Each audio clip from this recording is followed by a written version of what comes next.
Hey, y'all. Good morning. Good morning. Good morning, everybody. I just wanted to clarify. I have a listener on the ground there in Pike County. There was some confusion about whether or not this was canceled. It's not. It was another case they were talking about. So it looks like sentencing starts at 10 a.m. and not 9. We'll just stay live so you guys can chit chat. But I did want to clarify with you guys that we're still on. Also, Rita Newcomb will be sentenced today as well. Then Billy Wagner has a hearing at 1. If that's live streamed, I'll carry that as well. We'll see what's going on in his case. Kind of in chaos right now because we don't know what's going on with where it's going to be held. Who knows? But what's crazy, y'all, you think about it, over 8 years since these murders happened, and we're just now getting to Jake and Angela's sentencing. It's crazy. I don't think they testify against Billy for 1 second unless they just have this inner desire to try and make things right. Although I don't know how you make it right. I mean, just such a beautiful uh, family that has waited for justice for so long. I mean, family members have passed away waiting for justice. It's time to put this baby to bed. Good morning, everybody. Yes, it's so sad for the families. And you think the daughter that this was all, I hate to say over, is such a heavy burden to put on kids when you kill a parent so you can be selfish and have that kid. But at this point, I think their daughter would be probably about 12 ish. And then Hannah Mae's baby that she had that was just a few days old when she was killed would be 8 or 9 now. Um, just insane to think about. And this is probably the most brazen crime I've ever covered. Just with 4 different locations in one night, 8 people, insane. And what's scary is you think if they had picked up the shell casings at their home when those investigators were there and that one was kicking rocks and saw those shell casings and said, those are odd, where would we be? I wish I were there too, Shutterbug. I'm hoping to make it to some of Billy's trial. Lilo, the trial was insane. I have a full playlist recapping every single day. Um, but my hearts go out to the surviving victims because even though today's a finality, it's also, I'm sure, reopening wounds. I anticipate some victim impact statements. Curious to see if Jake and Angela and Rita say anything to the families. We'll see. The Wagners are loony. April. You know what I need to do? I need to go back and try to enhance the audio on some of those wiretap recordings because I have that system now. I did it with the Adelsons. Thanks, Lilo, for being a member for 8 months. By the way, for all the YouTube members, I want to do a live soon with members of the channel. So I'm going to set up a time and a date for that, and I'll post it soon. Yeah, and Frankie's oldest son, yeah, he's got to be close to a teenager now. So much time has passed. Lilo, Howard, Taylor, and Ansel, thank you for asking. So, for those of you who don't know, my daughter lives in New Orleans and left a couple of nights ago to go back. And the day before New Year's Eve, her boyfriend was actually working in the area. He does electronics, sets up stuff for bands and things like that. Her car was parked at the end of Bourbon Street.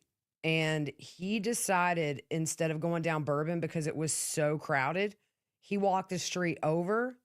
He heard the gunshots, the screams, and the EMS, but really didn't put 2 and 2 together. It's Bourbon Street. He thought fireworks, people are getting wild, they're drunk. Maybe somebody hurt their hand with fireworks. It wasn't until I told them the next morning what had happened that it clicked. But they're safe. Taylor started her first job yesterday. She really liked it. But my mama heart is still just pitter patter. Although I would say right now, New Orleans may be one of the safest places in the country to be with all the law enforcement presence there. So, how did they get the court to sentence them before Billy's trial. That was literally part of their plea deal for them to testify. D. That's exactly right. The judge just set the sentencing. This judge seems to be doing what he wants. Angela Canepa, as we know, has asked to have him removed. That went to a higher court. I haven't heard anything yet. He had 21 days to respond to her filing. I looked, I haven't seen a response, but I'll dive a little deeper today looking for that.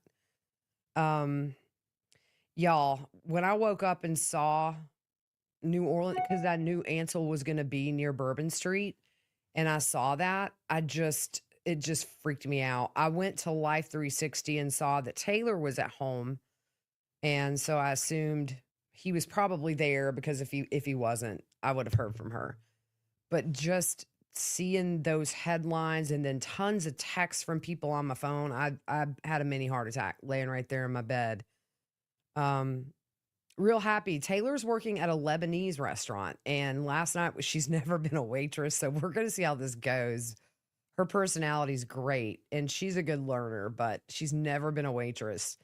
But she really had a good first night. So that makes me feel good. So, yeah, so back to the sentencing. I mean, that was the whole part of the plea deal to take death off the table for the entire family was that Jake testify to the satisfaction of the state. And then after all the trials, death would be taken off and then they would be sentenced. But the judge just said this has gone on too long. Let's sentence them. Jake seems to have found religion in prison. So I know when Rita Newcomb pleaded guilty, that was, according to Jake, what really pushed him to go ahead and plead guilty. If you remember when he did, he had the really odd facial expressions where a lot of people really thought that like he was smiling. And then he said that he just has these inappropriate reactions to stress or whatever. But it's always very creepy for me to go back and watch that when he specifically was talking about Hannah Mae's murder, his ex and the mother of his daughter. A lot of people have asked me what happened to the kids. We don't know. I know that George's son is back with his mother, but as far as the girls, Hannah Mae's daughters, I really don't know, and I'm not sure about Frankie and Hannah Hazel's child. Last I'd heard, maybe they were in foster care, but this was way back when it happened, and things were still very new. So we don't know, but wherever they are, I hope that they are happy and healthy because um, I hate these murders happened. It's just terrible. But can you imagine had these children been raised by the Wagners? They would have raised them just, cut from the same cloth, probably. So these kids, in the midst of tragedy, probably got a second start, hopefully with healthy families that will raise them to be good people. Um, it's just so sad. You think about the totality of this. You think about um, Chris Sr.'s sister, Bobby Joe, finding these bodies. She found Chris and Gary and then ran over and found Frankie and Hannah Hazel, the baby still in the bed with them. Had to have been such a traumatic experience that will alter her life forever. Thanks for gifting a membership, Lilo. My goal for 2025 is to start doing a lot of really unique things with the memberships here. Also on Patreon, we do a weekly live where we just sit and chew the fat. We have a lot of fun. We have a great group over there. I'm not going to have my intro music anymore. So I was going to say this on the next episode, but I'm going to try to find some kind of AI intro. But it is for me to run that one little intro and outro song. It is way too expensive every month to have the copyright to that or to have the license to do it. So I'm doing away with my opening song, which I hate because I like it, but we'll figure out something cool. If I have to get on here and like make an intro song myself, I'll do it. Cajun Girl, yes, Taylor is safe. Thank you for asking. Her and Ansel both. I was just explaining Ansel was very close, one street over when it happened. But they are safe, thank goodness. I was literally looking at airfare to New Orleans the day after just to be with us. Deb says sing. Look, I'm gonna tell y'all, I do some concerts in my car. People pull up beside me And especially if Sarah Rose is in the car, we jam. And they just kind of look over like this grown woman's just like rocking out, but you only live once. I don't care what people think. Um, oh, the request to have the judge removed was denied. Okay, there we go. Maybe today we'll get a court date for Billy because 1 o'clock again, he'll be in court for a hearing. If that runs, I will run it live. The next big thing, the rose petal murder here in Greenville. It has taken me so long to organize everything. You guys, if you don't know this story, that backstory part one, I'm hoping to be out today. It is insane. Crazy story. We're gonna see what happens. I'm going to trial every day for that. Also, January 10th, the Jessica Barnes case, that other local case where she was missing. The boyfriend had two other women living with him, one of which was the mother of his kid. They have preliminaries on January 10th. I'll be attending that. We're trying to see if it's going to be live streamed. I'm working a bit with Law and Crime Network to get feeds in for the Rose Petal murder. So I should be running that live every day. It's really cool. It's 5 minutes from my house. So, like, I love it. And then we're trying to see if there's going to be a stream for the Jessica Barnes case. So, those two coming up. The Rose Petal murder, y'all. So, I know people that know her. I know people that know the suspect. And everybody's just shocked because when these episodes come out, I'm not going to get very deep into it. But as the investigation into the murder kind of went on, there was some very disturbing things found on her phone as well as her fiance's phone involving minors, including her own daughter, who was 10 at the time. So locally, it went from, oh my gosh, this poor woman was murdered, to she was in some twisted stuff, and people just felt less sorry for her, which it's complicated, but this is a convoluted story that we are going to go in full force. But the backstory is going to be a few episodes, and that's good because right now it's a little quiet. I'm so glad I got to hop on and see you guys. I need to do more lives, so that is one of my goals for. I keep hitting this mic. That's one of my goals for 2025. Do more lives. Talk to Lieutenant Hermosillo from the Lori Vallow case yesterday. He's going to come on in January at some point. We're going to do a big live where all you guys can talk to him, ask some questions. And then March 31st, Lori representing herself. I'll be out there for that. We got a busy year, y'all. Corey Richens, Donna Adelson. There was a ruling for Charlie. Let me pull that up real quick. Surviving the Survivor posted. Charlie's motion to relinquish jurisdiction was denied. Per counsel, it means the Court of Appeals is going to keep the case now and not send it back to determine if Dan Rashbaum was conflicted out. So a little legal blow for Charlie Adelson there. Let me grab my phone. I got people texting me. Lori is representing herself. Hot Mess Express. And I'm going to tell you right now, Kay Woodcock is ready to take that stand against Lori. She is ready, because Lori has to look at her and talk to her. And you think about everybody in that case, the loss. And with Kay, you have the loss of a brother and a grandson. And then after that, we have the case for Brandon Boudreaux. So she has two different trials out there. Am I coming to Boise for Kohberger? Denise, I don't know. It's possible. I've got some things in the works right now that I'm hoping I can talk about soon. Not sure about Kohberger, but I would like to go up there. It's just, unless you have a dedicated seat, I think it's going to be impossible to get in that courtroom. And if it's streaming, for me, it's just easier to be here because I can get up and go to the potty when I want. That's always the bonus when things are streaming. Kay and Larry, they had a great Christmas. They're doing really well, Miss Blue Bus. I talked to them last night, as a matter of fact. Kay is very glad she's representing herself because you know Kay. She's a justice warrior. And she's also tired of Lori's BS. So, um, am I going to Tallahassee to watch Donna Adelson? You bet your bottom dollar. Molly and Cajun Girl both asked that. Yes, if I have to sleep in a cardboard box outside the courthouse, I will be there for that one. It's going to be great. Um, did Corey Richens change her plea? I heard she went not guilty by reason of insanity. I haven't heard that. Very solid case against her, just from what we know. Um, the last update I'm seeing is just that her trial is set for April. Let's see here.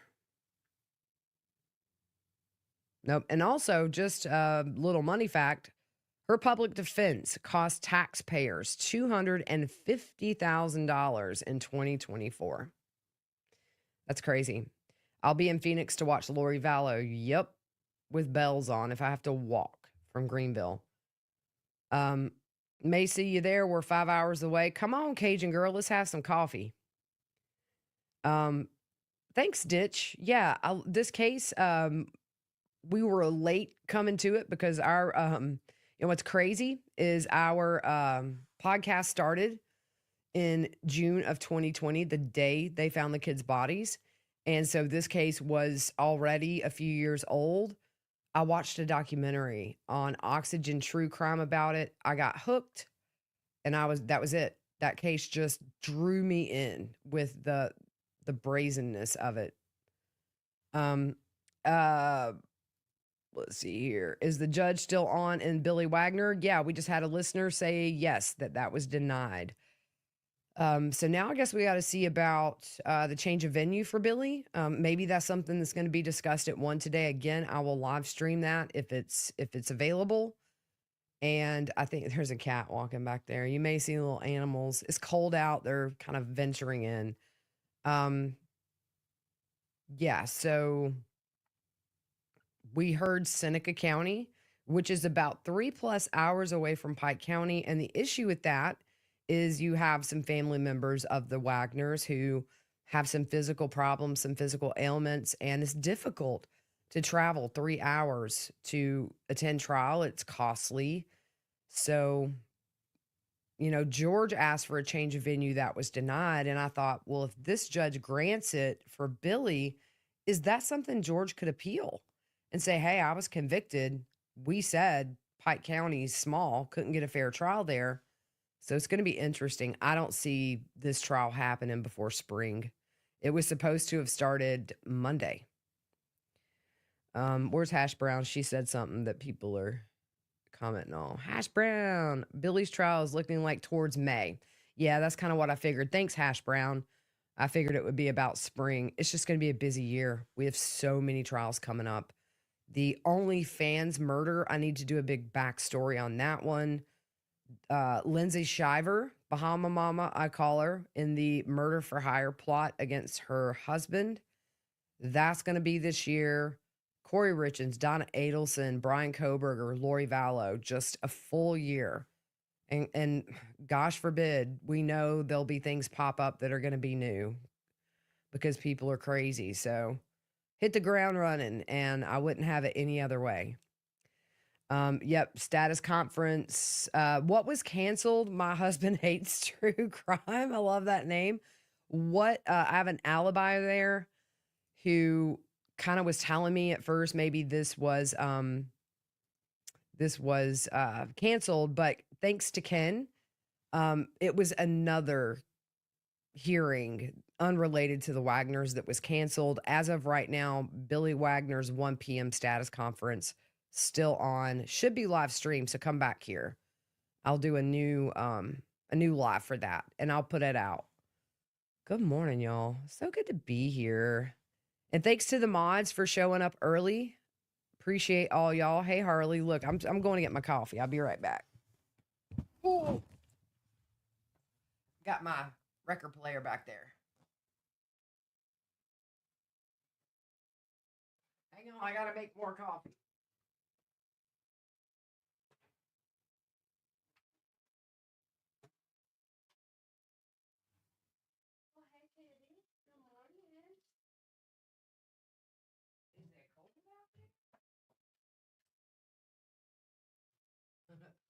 Sorry, y'all. This live is on the fly, but your girl's got to have caffeine to function. So it's brewing now. I'm reading your comments as I'm leaning over. Yeah, always love to be here. My mods rock. You guys are the best. I've got some new t shirt designs I'm working on. They're really fun. I'm going to do a sale on those when they launch. What kind of chair do you have? This is, I got it from Staples on a deal. So it's a staple. I think it's a Staples brand chair. So comfy. Like you can really get into 700, 800 dollars for office chairs. This baby was under 200, and it cushions my little butt bone because I ain't got nothing there. Thanks to Lori for becoming a supporter on Buy Me a Coffee. I appreciate you. Appreciate your donations, y'all. They really do help offset the cost of doing the podcast. Thank you so much. Sentencing, poor Linda. I'd heard 9, but now I'm hearing 10 a.m. So I figured I'd come on and chit chat with my people because I don't do that enough. Okay, the coffee's done. I'll be right back.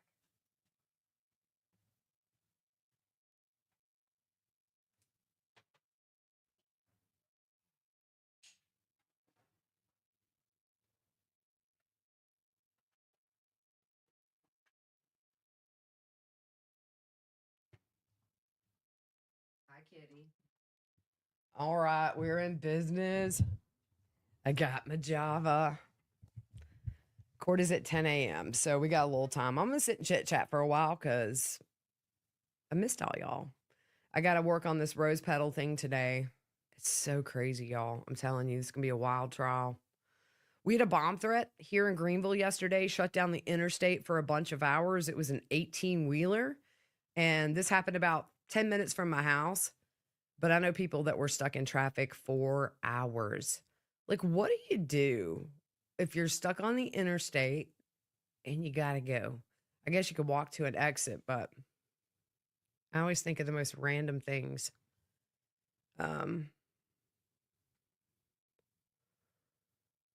Second cup of Joe. This is number 2 for me. My husband hates true crime. We're going to have to convert him. Hey, Tracy. Happy New Year.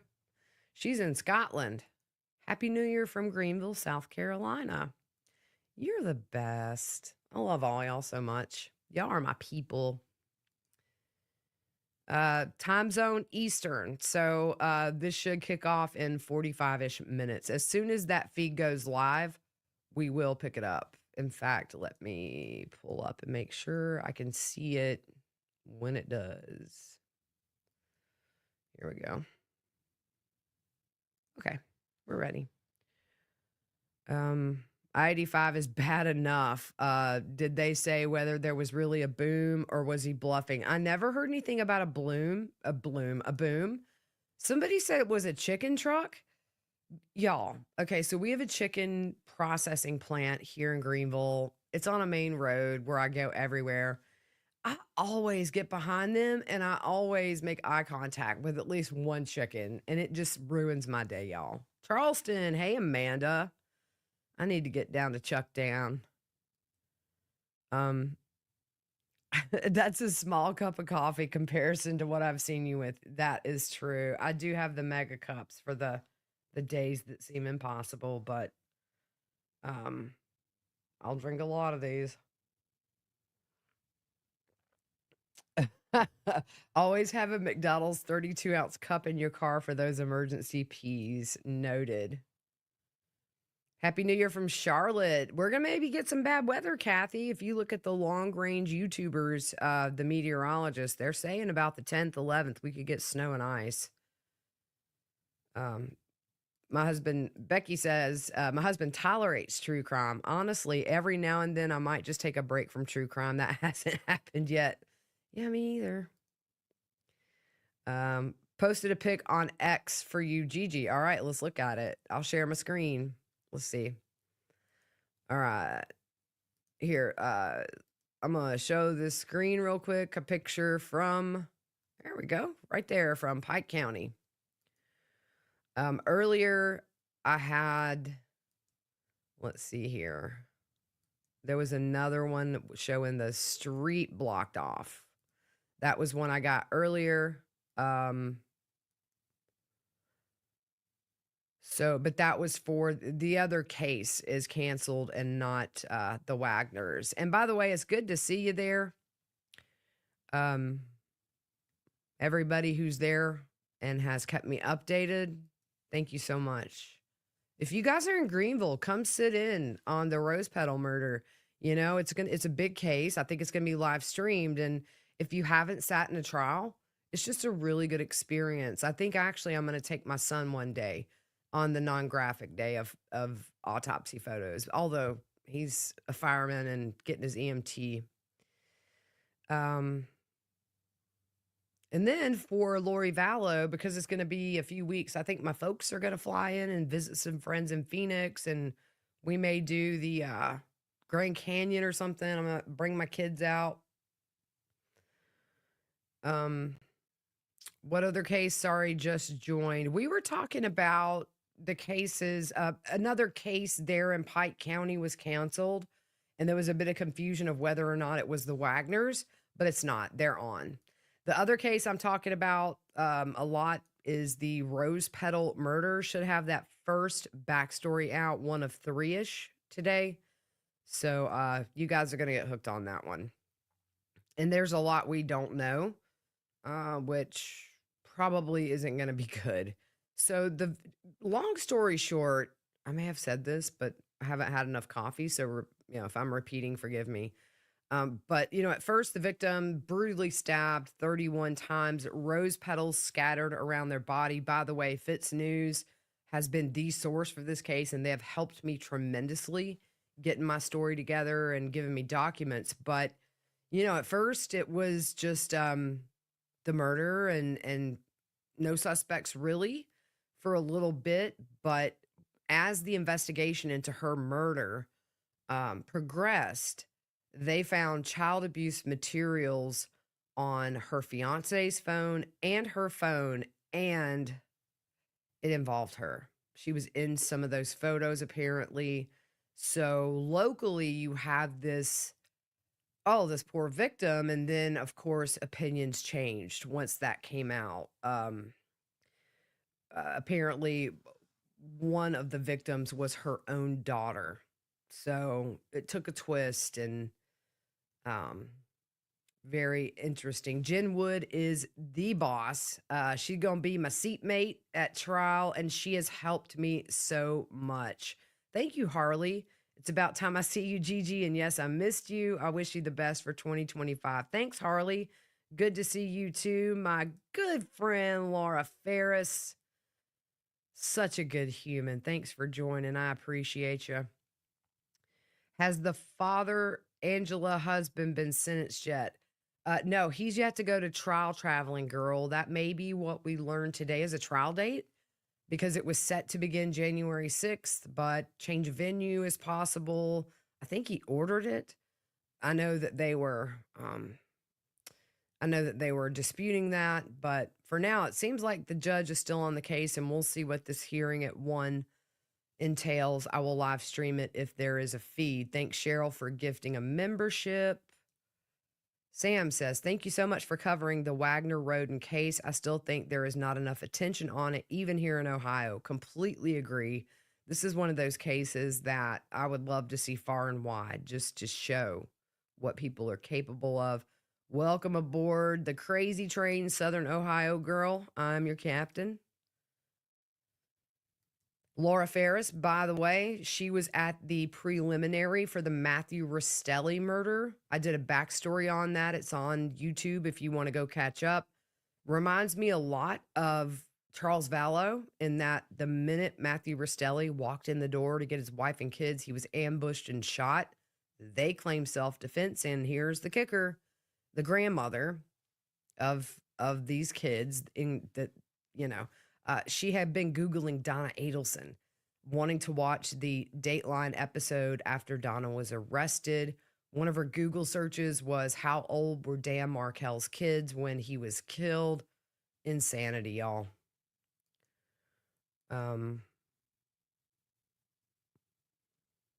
Just reading y'all's comments. I love Gigi. Not sure how I never joined. Oh, girl. I love you too. We were talking, me and Kay and Larry were talking about you last night. How awesome you are. My husband hates true crime. They are a lot like the Adelsons. It's like Donna was the grandma's idol, and whew, she picked a bad one. Happening one day. Yeah, Laura, it is. I've been going through your notes. Thank you so much. Laura is the Mac Daddy of note taking. Also in here, I have the note taker, my buddy from this case, who was giving me a lot of amazing notes. Thank you. Simpsonville were practically neighbors. That happened in 2021, October 2021, I believe. Let's see. October 13th, 2021. And what's weird is the murder suspect is so unassuming. He is a Juilliard trained pianist, very brilliant musician. No ties to her, but ties to the father of Christina's child. It was a very back and forth custody battle in family courts for years, which we see far too often. But the father of her child not arrested, her fiance arrested, but for the child sex abuse materials. And the attorney general in South Carolina is handling that, Alan Wilson. He also was very involved in the Alec Murdaugh trial. You'll remember him if you see him and watched that one. All husbands hate true crime. Yeah. Hey, Diane. Got to get a cup of coffee and tell my parrot good morning. I wish I had a parrot, y'all. I would like train my parrot to sing Pink Floyd and stuff. I need a parrot. And I kind of sort of want a monkey, like one of those cute ones, but I'm not getting one. Is Kay and Crusha near New Orleans? Not super close. They're a few hours away. They were nowhere near all that. Same. My husband, I'm so grateful for this community. My family is not that much into true crime. And our Patreon talks, we really just go buck wild in there with the talk. Yeah, and the merch store, 10% off always with code Sherlock10. When I put the new stuff out today or tomorrow, I'm going to throw a 15% sale up there for a couple of days for everything in the store. Trying to find the bond hearing in Greenville this morning on the guy who took the 4-year-old life. Let's look at local news and see if they are going to carry it. We are so random on this today. We're just talking about this and that. Let's see. I don't see anything locally about a time. But we'll see. Yeah, so I'm hoping Billy Wagner's hearing is live streamed today. May learn a lot about what's to come.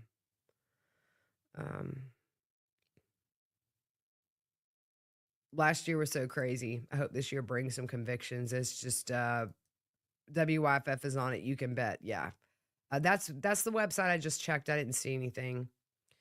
That guy was the mother's boyfriend. Are you talking about the Rose Petal? My son was good friends with the baby's father. Are you talking about the Rose Petal murder? Sidney Powell got a new trial. I saw that. Yep. Crazy. Let's see. Yeah, she was the one that killed her mother. The appeals court ruled the trial court wrongly prevented Powell's attorneys from presenting testimony that would have rebutted a state witness. She killed her mother. She was sentenced to 15 years to life in prison in Akron, Ohio. Is that the one where she used like a skillet, like a cast iron skillet? I need to get on that. Will Wendy A be arrested in 2025? I've always said if there's going to be arrest, I think they'll get through Donna's trial. They need her on the stand, and then we'll see. A lot of people think it's coming. Yep, Charlie Adelson's appeal was denied. Sorry, Charlie. I hope his trial is moved to Franklin County. Would like to attend. Yeah, the last I'd heard was Seneca County. Will I do the Long Island serial killer trial? I'm going to try my best. I think that's a federal case, I believe, so no live streaming. It's really hard when there's no live streaming to do to do the daily summaries because I don't want to jack people's work that were in there. So sometimes what I'll do is I'll really just try to find local news sources that have people in there because it's mainstream media. Still hard to piece together. It was hard to piece together Veronica Butler's and Jillian Kelly's prelim. I had a couple of friends in there. Lauren Conlon, look her up. She was amazing to me, sending me voicemails explaining some stuff because it was not very clear about how Jillian Kelly was murdered. I'm going to go ahead and get the feed up, but we're not going to put it up right now. I just want to be ready when it does. All right, so I'm going to share, but I'm also going to take this off for right now. Put that back up. Yeah, I'm fascinated by the Long Island serial killer. And you know what's crazy? There's no telling how many victims there are, and we may never know. He did this for decades, and he has ties here to South Carolina, which is crazy. The guy who took the disabled baby, I'm not sure about that. I'll look and see.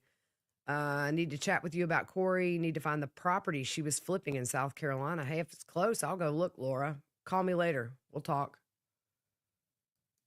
Call me maybe. Um, so here's the deal. Jake, automatic life sentence. Angela took a deal. She'll serve 30 years, I believe. That would put her getting out when she is elderly if she lives that long. So she does have a shot to get out, but hopefully not. Thank you, Sandy. They're good. Little shaken, but they are good.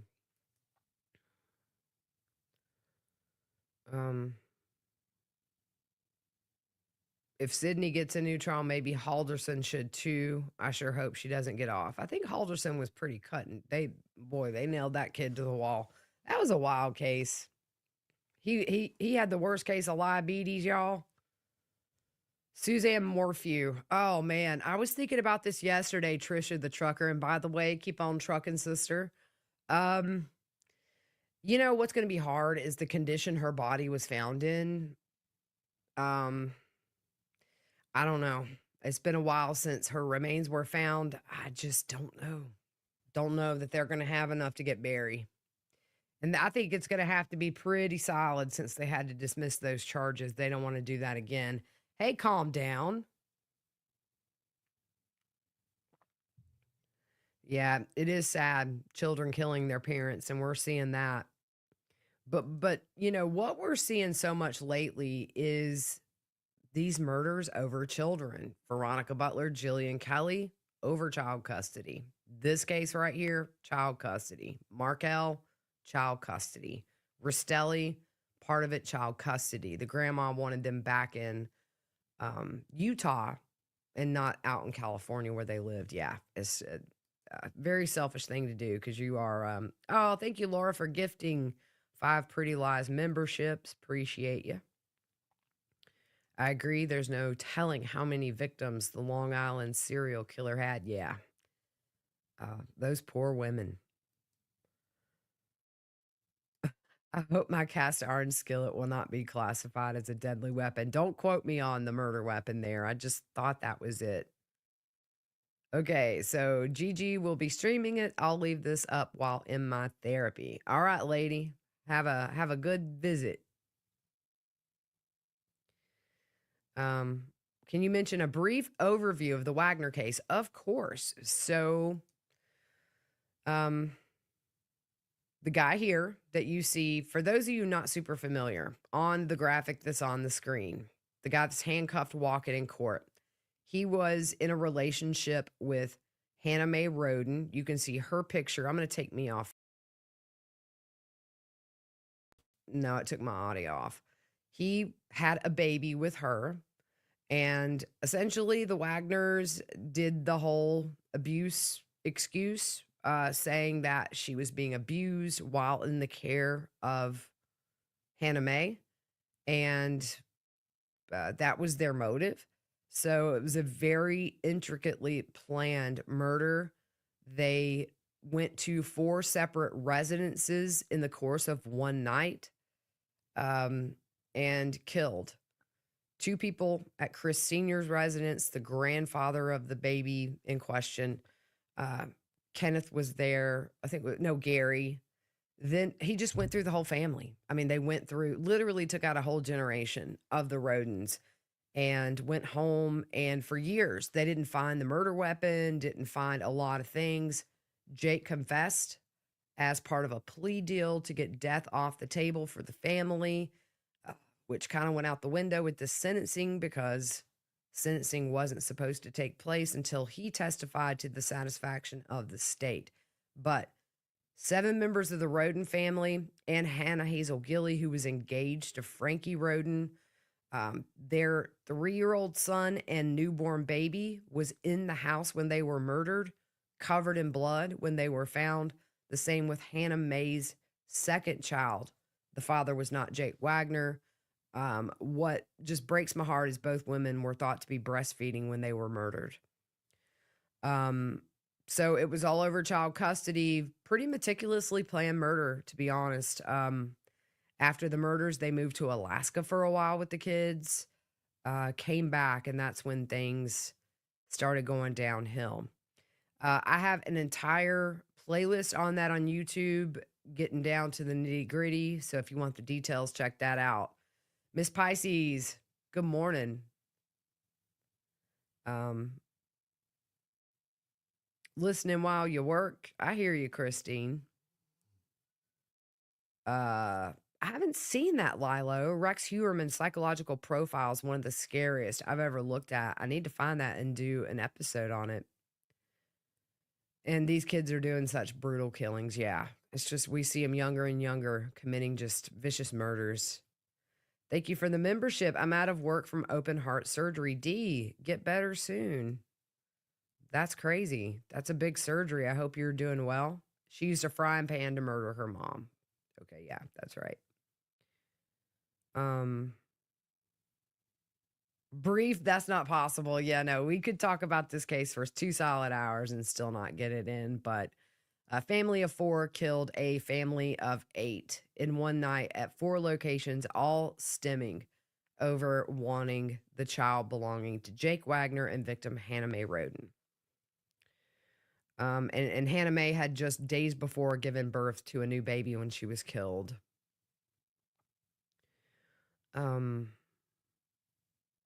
Looking at y'all. Let's see.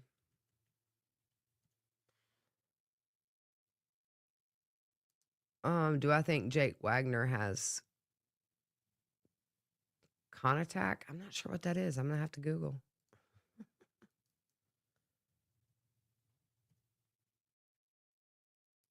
Did you mean contact? Jules, I appreciate you. I'm super excited for this year. I got like a shot of adrenaline in my arm and I'm ready to go. KS got the membership from Laura. Good luck summarizing this craziness. Yeah, it took me about 8 episodes to do just that.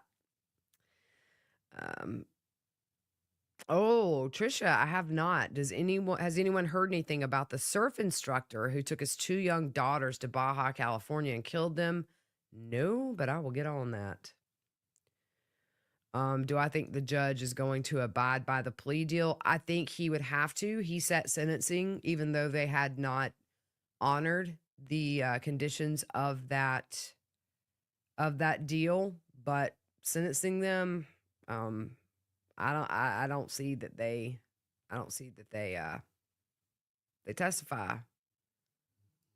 Right outside the courtroom, a father shot his wife and then himself. Oh gosh. I knew somebody I grew up with here in the neighborhood, knew his family well. And the father, they had a son who had been jailed overnight for something minor. And he pulled out a gun and killed his wife in the parking lot of the police station, put the gun on the hood of the car, put his hands up, and surrendered. The guy I grew up with had to testify against his dad. It was crazy. I'm also interested in Sheriff Steins and that case with Judge Kevin Mullins. A lot we don't know. I'm interested to see how that unfolds this year. I would love a parrot. Mine travels with me and loved riding in the car. Yeah. Don't get me started. Don't tempt me. Oh yeah. I'm in Ohio and this Chad Doerman case was horrific. Yeah. I typically try not to wish people harm, but wouldn't be sad. Kathy, welcome aboard the crazy train. I'm your captain. Thanks for joining the channel. Just reading your comments. Good morning, Lenore, forevermore. Hey, awesome, D. Pike County Massacre was my first trial and how I found Gigi. It is crazy. Good morning, Randy. He's on the road listening. Keep your hands on the wheel, buddy. Jaquinta, good morning. Deb Wagner, new member. Thank you so much. Please do a chit chat with gossip, rumor, and innuendo about the Rose Petal case. You would be a great team. I had her on when we interviewed Amy Williams, who was a presiding juror for Ellica Murdaugh. Cracks me up. I love her stuff. Yeah, that's a good idea. I want to collaborate more this year. I'm getting a little more comfortable interviewing people. I have a big interview I recorded with Ashley Banfield. We talk a bit about her new podcast, which launches January 25th. It's going to be great, y'all. Really in-depth stories. But get this. Okay, so I'm on Banfield sometimes and I adore her. She's a great human. I was so nervous, y'all. I forgot to hit record three times when we were recording. We had to start over and do the beginning like 3 times. And she was so sweet about it. I was so embarrassed. And I'll be laying in bed now still and be like, oh my gosh, I can't believe I didn't hit record 3 times. Yeah, I do need to get with Gossip and Rumor. Just they're all great people. Let's see. Yes, and this is a good reminder here. If you or someone close to you are experiencing domestic violence, you can call the Hiding Place, which is run by my former co-host and best friends, Fruit Loop and Brienne, 1-888-341-9568. They can help you nationwide find resources to get you out because these things don't get better. They just get worse. Caroline found me all the way from the UK. I like your calm style. You have a new fan. Thanks, Caroline. I was in Port Isaac years ago, stayed in the house that was the surgery for Doc Martin. And when we were there, we got to watch them film and be extras. I'll have to show you. Let me see if I can pull up a picture. Could we just killing time here? I hate the way the new iPhoto library is. Stinks. Is it Port Cornwall? Let's see if that comes up. Here we go. Cornwall. Let's see all. So if you watch Doc Martin, you can see that's Doc and Louisa. And these are some of my pictures from Cornwall. We were in the house staying while they were filming, so they busted up in there and did a, so like we were watching them film through the window. There's Taylor with Martin Clunes, who is hilarious. Love him.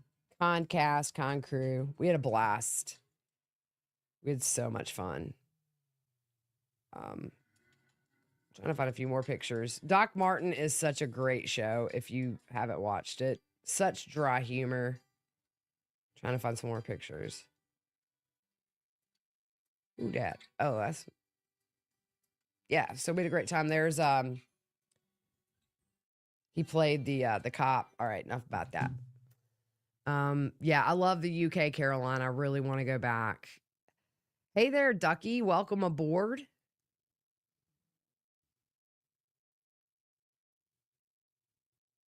Let's see.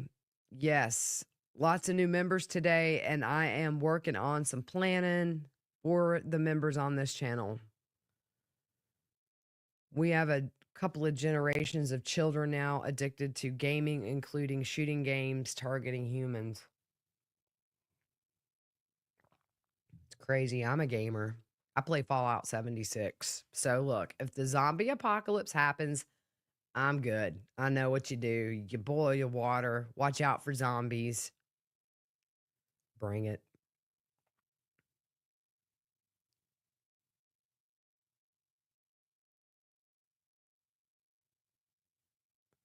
Yeah, calm down, airbody. I have a daughter going through a custody battle. This stuff scares me. People really do get crazy over kids. Probably 3 or 4 of the cases I'm currently covering, the murders were done because people didn't want to share children, which is crazy. Um, every time my husband asks me to make cornbread, I look at my cast iron skillet suspiciously. He should look at it suspiciously. Um, and then, yes, with the National Domestic Violence Hotline, 1-800-799-7233, because really this case right here is domestic violence. Am I covering Judge Mullins, who was killed by the sheriff? I am, Jamie. Good morning, by the way. I've got some episodes already done on it, and I'm following that at every turn because I don't think we know the half of it. Major stuff come down that caused that. You don't just shoot your friend in his chambers for no reason. It's pretty big. 2025 isn't going to be short on interesting court cases. No, it's like a lot of the cases that we've covered are going to trial. So the busier for me, the happier I am. Am I ready for snow? If it happens, I think they've got January 10th through 11th on the long range. I watched the YouTubers. We'll see. That'll paralyze Greenville for a week. We ain't about snow here. Yeah, a couple of generations of psychopaths with too much screen and gaming time cannot relate to peers or others. Yeah, I think the internet too, even if you're talking about like Luigi Mangione, which I'm obsessed with that case just because he's such an unassuming defendant and the murder was very brazen. But one thing that I read somewhere was the concern that maybe he was radicalized online. It's it's a bizarre case, and yeah, I'm following that one all the way. State case goes first, so that could be live stream. Federal will not be. We got Diddy, that May, I believe, 25th trial date still standing. Really thought he would waive his right with all the charges, but it looks like he's taking it. One thing, just changing gears, Susan Smith. I have a contact who was in prison with her. And after the parole hearing, and she was denied, and she will be denied every time, said, just wanted to give you a little insight into her in prison. She is the queen of that facility, from what I hear. And that's disgusting. But everybody loves her. Yes, I will be in Phoenix for Lori Vallow's trial for sure. Yes, calm down. Let's do coffee. I love meeting alibars on the road. Found me on STS. Love me some Joel and COE. They're good people. I love getting new listeners and okay, just down the road from you, GG, Lake Arrowhead, not the one in California. Know where you're talking about. You don't want a monkey, believe me. We had one when I was a wee kid many years ago. Nasty piece of work, pooed everywhere. That's my thing. They wear those diapers, is going to get in the fur. Did the nasties in front of ladies. So I'm going to tell you guys a funny story. There was one night where I was home and had some friends over and drank a little bit. I don't drink anymore. I'm completely I don't drink at all. But that night I did. And so I wake up the next morning and I have this confirmation email for a finger monkey that I put a deposit on. And I'm like, what? No, this is a scam. So I reach out and they're like, and then I look at my bank account and there is a deposit taken out. And they're like, no, you bought the finger monkey. We're going to send it to you. I'm like, look, this is not going to end well. It's little. I have animals. I'm going to forget to feed this thing. Please don't send me this finger monkey. It was just, I literally was like, of all the times I just drink too much, I bought a finger monkey. After a while of trying to convince him that I'm not going to be a good finger monkey mommy, they did refund me, but came that close. My kids were so mad when I canceled that. My mom had a monkey when she was a kid and it bit my dad. My mom and dad knew each other when they were little, and the monkey bit my dad. Funny story. Merch store got some stuff up, 10% off with code Sherlock 10 when I put these new shirts up later today or tomorrow. Wait, because I'm going to do a 15% sale for the new year. Yep, sentencing. Pamela, the judge, ordered sentencing, and it's happening today. And we'll see if they testify at Billy's trial. I doubt it. But yes, Billy's trial was part of that plea deal as far as Jake testifying to the satisfaction of the state to take death off for the whole family. Oh, Alicia, just found your interview with Joshua. So if you haven't seen it, go on YouTube and look up Courtroom Confidential with Josh Ritter. He sent me an email and wanted to do an episode on me. Just, it was weird. I don't like talking about me a lot, but it's just my story from really graduating high school up to now, how I got into true crime, what I did before, all my crazy jobs, working in a morgue, teaching autistic kids in a high school, credit all that to my ADHD, which now I'm medicated. But I did some job hopping and really started out in the medical field as a surgical technologist. But I had a fun time. So again, Josh Ritter, Courtroom Confidential. We talked for about an hour. Hey, Kelly Sue. Audra lady sent me here. You met you and parents at Crime Con. Hi, hi, Hash Brown. Well, welcome aboard, Kelly Sue. Audra is an angel on earth, and I'm happy you're here. I appreciate it. Yes, it is at 10 o'clock. So we got about 10-ish minutes. I'll talk a few more, and then we'll put the graphic back up, and I'll get ready to. We are live. So let's go ahead and see you guys later. Let's see what happens. I might come on afterwards to talk. And again, if Billy Wagner is hearing at 1 p.m. is live, we'll be here doing it again. Thanks, everybody, for being here. Looks like we are getting started. I'm curious to see what Jake and Angela look like. It's been a while.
Mic check, mic check. This is a shotgun. Mic check, mic check, mic check. You should hear.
So before you have a seat, would you please join me in the Pledge of Allegiance?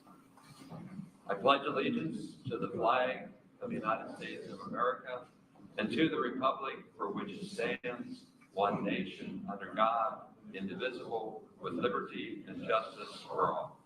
Go ahead and be seated. Good morning.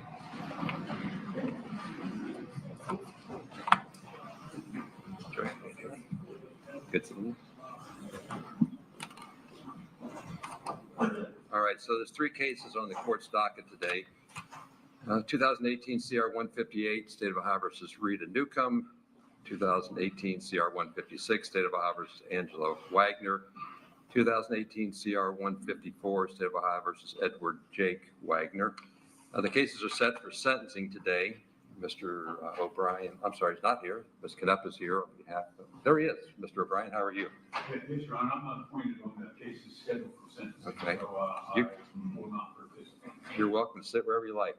Appreciate your experience. Ms. Knepp is here on behalf of the state. I'll introduce the defense lawyers as the cases are called forward.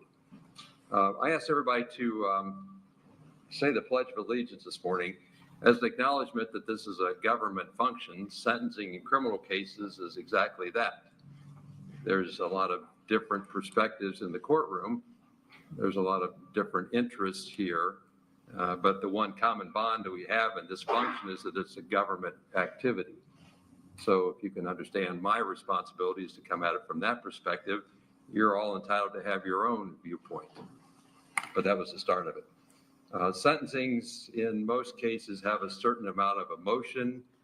The more egregious the case, the more difficult the facts, often the higher the emotions. In high-profile cases, there's expected public discussion. It's not unusual for people to later on go express their First Amendment opportunities and rights to communicate with each other. Often that means, did the judge get it right? Did he listen to the defendant's side or the victim's side or the state side or whatever side they advocate for? And that's all appropriate for people to be able to have their perspective as a part of our First Amendment privilege. However, the right to public discourse really doesn't exist in this room outside the rules. And the rules are that decorum matters. So everybody's been well behaved, and I expect that to continue all the way through. As I explain the process to you, I'll expect you to follow the process. It's an open courtroom. The Ohio Open Courts Amendment to the Constitution allows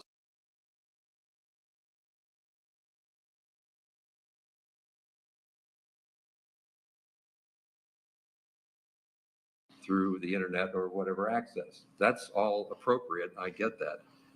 But the right to public discourse has its limits. So the privilege of being here is only as good as you are. If somebody wants to express their First Amendment rights during the course of the proceeding, I'll shut that down really quickly, because in this setting with emotions on all sides of the case, there won't be any spirited debate. That can all happen out on the street, but it's not going to happen in the room. With regard to some preliminary matters, I want to call attention to the fact that the court staff has done a fine job pointing me in the right direction, getting me to the right places, helping with scheduling. So I guess I want to acknowledge the Pike County Common Pleas Court staff, and then carry that a step further is to acknowledge the Pike County Sheriff's Department and the STAR transport team with regards to logistics and public safety. So to the extent that the sheriff provides a lot of resources, the court wants to acknowledge that also. The process today will be as follows. There's some legal matters to take care of with regard to Angela's case and Jake's case. Best way to introduce them that way. So I'll take care of those preliminary matters after the sentencing involving Rita Newcomb, because that's a relatively straightforward case. But with regard to the legal matters, what I'll do then is this. First, have the state make a recommendation on all 3 cases, have the victim's statement on all 3 cases, sentence Ms. Newcomb after hearing from her lawyer and her, Then I'll switch to Angela Wagner's case, work on merger, then I'll work on Jake Wagner's case with regard to merger and sentencing. So we're going to do one state recommendation, we're going to do one victim statement that applies to all of them, and then we're going to individually sentence 3 people. There's a lawyer here on behalf of the victims, Ms. Gall or Golly? Yes, Your Honor. Thank you. On behalf of the victims. Gall, G-A-L-L-E, Gall. Thank you for being here. The only unresolved issue is whether or not the victim representative, who you identified as TR, would like that person's identity or their statement to be televised. They have the right to confidentiality. So I just need to know for the media how you want to do that. Your Honor, there are actually going to be 4 victims that would like to address the court and for the Constitution and their rights, that they do have the right to be heard at any public proceeding involving sentencing, especially. And I can get citations for that if you'd like, but TR is actually not going to speak. It's going to be for others. I believe Angela Wagner is reading 2 of those statements on behalf of the victims. And then there's a mother that would like to speak and a niece that would like to speak.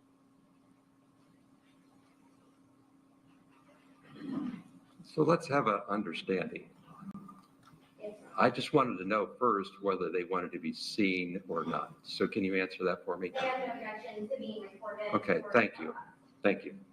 Now, the second question would be why at the 12th hour you tell me that you have other victims and you entered appearances for people who haven't entered appearances on. I'm going to give you what you want to a point.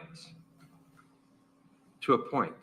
Because the obligation to come in and represent people doesn't mean to come in and change the script. So there's 10 minutes allocated to whatever 4 people are going to speak. I just need to have an identity for the record. If you want to use initials and give the court reporter their names, that'd be fine. But like you entering an appearance on behalf of somebody that doesn't want to speak really doesn't work for me. So don't answer that. Just understand that I'll give your 4 people 10 minutes and I want their identity and you want to give me initials, that's fine. Just write down their name so I have it for the record. Understand? Do you understand? Do you understand? I need to make a clear record for purposes. So you can make the record after we're done. Now, do you understand what I just said? Yes, and I'm. Thank you. Okay, then sit down. Thank you. So, with regard to Ms. Newcomb's case, it's Mr. Gerlach, right? Yes, that's correct. Nice to meet you. So appreciate your representation, Mr. Gerlach. Any questions about the process? This recommendation from the state on all 3 cases, then the victim, then your statement, your defendant's statement, and then I'll sentence. Understand all that? That's Does correct. that work for you? Yes, of course. Okay, good enough. So Ms. Konepka, go ahead. I just want to clarify, Your Honor, if you want me to make a recommendation for Ms. Newcomb. All 3. Okay. I would like to first place on the record, Your Honor, I did not file a written sentencing memorandum as to Ms. Newcomb. However, I am making the same objection to the timing of the sentencing that I made in both Angela and Jacob Wagner's case, specifically, Your Honor, as this court knows, based on Gilbert Holding. The agreement at the time that these agreements were reached between the parties, there was also an agreement that the sentencing would be delayed until after the disposition or resolutions of all of the remaining co-defendants in the case. At Ms. Newcomb's time in 2019. Are you going to make a recommendation on sentencing? I am, Your Honor. But I got your objection. It's been in the record 5 times. I don't need to hear it again. It's overruled. So please make your recommendation. The court is going to overrule me, but I need to make a record. So, Mr. O'Brien, be ready to stand in because there's no public debate today. The argument I'm hearing from your co-counsel has been beaten dead. It's been beaten dead. I asked her to make a sentencing recommendation. I asked her previously not to talk over me. The next thing that happens is she'll move to the back of the courtroom. And after that, she'll be escorted out of the building, in which case you need to be ready to step in because I'm not interested in old hash. She objected so many times, I have it in my sleep. I don't need it again. It's in the record. So I'm going to ask her again to make a sentencing recommendation on all 3 cases. If that doesn't work, then I'll take some disciplinary action. It's really easy to follow the rules until you don't have respect for the rules. So there's no debate today. We're just going to do this. I'd like you to be ready to step in case it doesn't work for her. Understand? Yes, Your Honor, only thing I would say for the record is that I'm not privy to the previous plea agreements on Jake and Angela and Ms. Newcomb, so I need some time to review those before I would require. I understand. Thank you. They're all in writing. Thanks. And at least I think that Ms. Canepa should be ready to proceed. I hope so. Recommendations on Yeah. all 3 cases. That's what I asked for. Now, recommendations. Certainly. Regarding Ms. Newcomb, Your Honor, I'm deferring to the court on that. We did not have an agreed sentence in that case, and she has been very cooperative, and she did testify in George's case, and the case has been obviously pending for 5 years now, slightly more than 5 years now, slightly under 5 years, I guess, since her plea. And so I would defer to the court as to what Ms. Newcomb's consent should be. As to Ms. Wagner, Angela Wagner, I'll proffer my objections after the court hearing so that I don't disturb the court any further on that. But I would simply ask the court to go along with the joint recommendation of 30 years. I know Mr. Craig has filed a sentencing memorandum in which he indicated that per recent ruling, I believe December 9th, the court can only run 2 of the gun specifications consecutively. There are 6-year gun specs on multiple offenses, so of course the state would request that the court impose the 6-year gun specifications as the 2 counts. And then I don't really care how else the court gets to the 30 jointly recommended sentence. As to, I will note for the record that Ms. Wagner did appear and testify in her son's case, George Wagner's, in 2022. And the state believed, or believes still, that she testified truthfully in that case. So I would put that on the record as well. Regarding Edward Jacob Wagner, similarly, Your Honor, we would respectfully request, and I obviously did forward sentencing memorandums, that basically says the same things, but that we would request that the court go along with the joint recommendation in this case, which is specifically, and I provided a chart to the court, just because I know at some point the court has to create a sentencing entry. And outlaying what the maximum sentence is in each of those, that was the joint recommendation, is that he receive maximum consecutive sentences. I think at the time that Judge Deering took the plea, obviously he also indicated he would be going along with the joint recommendation, like that's worth. And I believe during the colloquy with Mr. Wagner, he did ask him if he understood that he would probably, that he would not live outside of prison. And Mr. Wagner indicated that he understood that. The sentence that was jointly recommended is the same sentence that his brother, George Wagner, got, and they are very similarly situated, and that both of them went up on the hill that night and were responsible for the deaths of these 8 individuals, I should say, and on Fort Road. So again, Your Honor, I would respectfully request that the court impose the jointly recommended sentences. These were very carefully negotiated and constructed agreements. Both parties were fully represented, and these were the recommendations of all parties involved. Thank you very much. So, Ms. Gall, how do you want to introduce your first victim? Initials? Yes, Your Honor. Okay, so who's first? Andrea Shoemaker, she does not. Oh, okay. Thank you, Ms. She's the Shoemaker. mother of- Great, thank you, Ms. Shoemaker. Just stand, if you would, right there is fine. The court reporter is the most important person here. She needs to hear what happened, so go ahead. Thank you.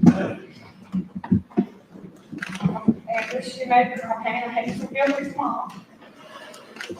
You three helped plan, carry out, and murder my grandson, Rhoden, who was 6 months old, laying in the bed between his mom and dad. Frankie, Rhoden, Hannah Hazel Gilley, let alone your granddaughter's mother. How greedy of a grandmother are you? How greedy. You killed your granddaughter's mother. You're evil. You're evil. You are the spawn of Satan. And the Satan is Billy Wagner. You are the evilest mother to help plan, carry out, and take the lives of 3 other mothers. My daughter was only 20, and you want 30 years of your life behind bars. 30? She was 20! 20!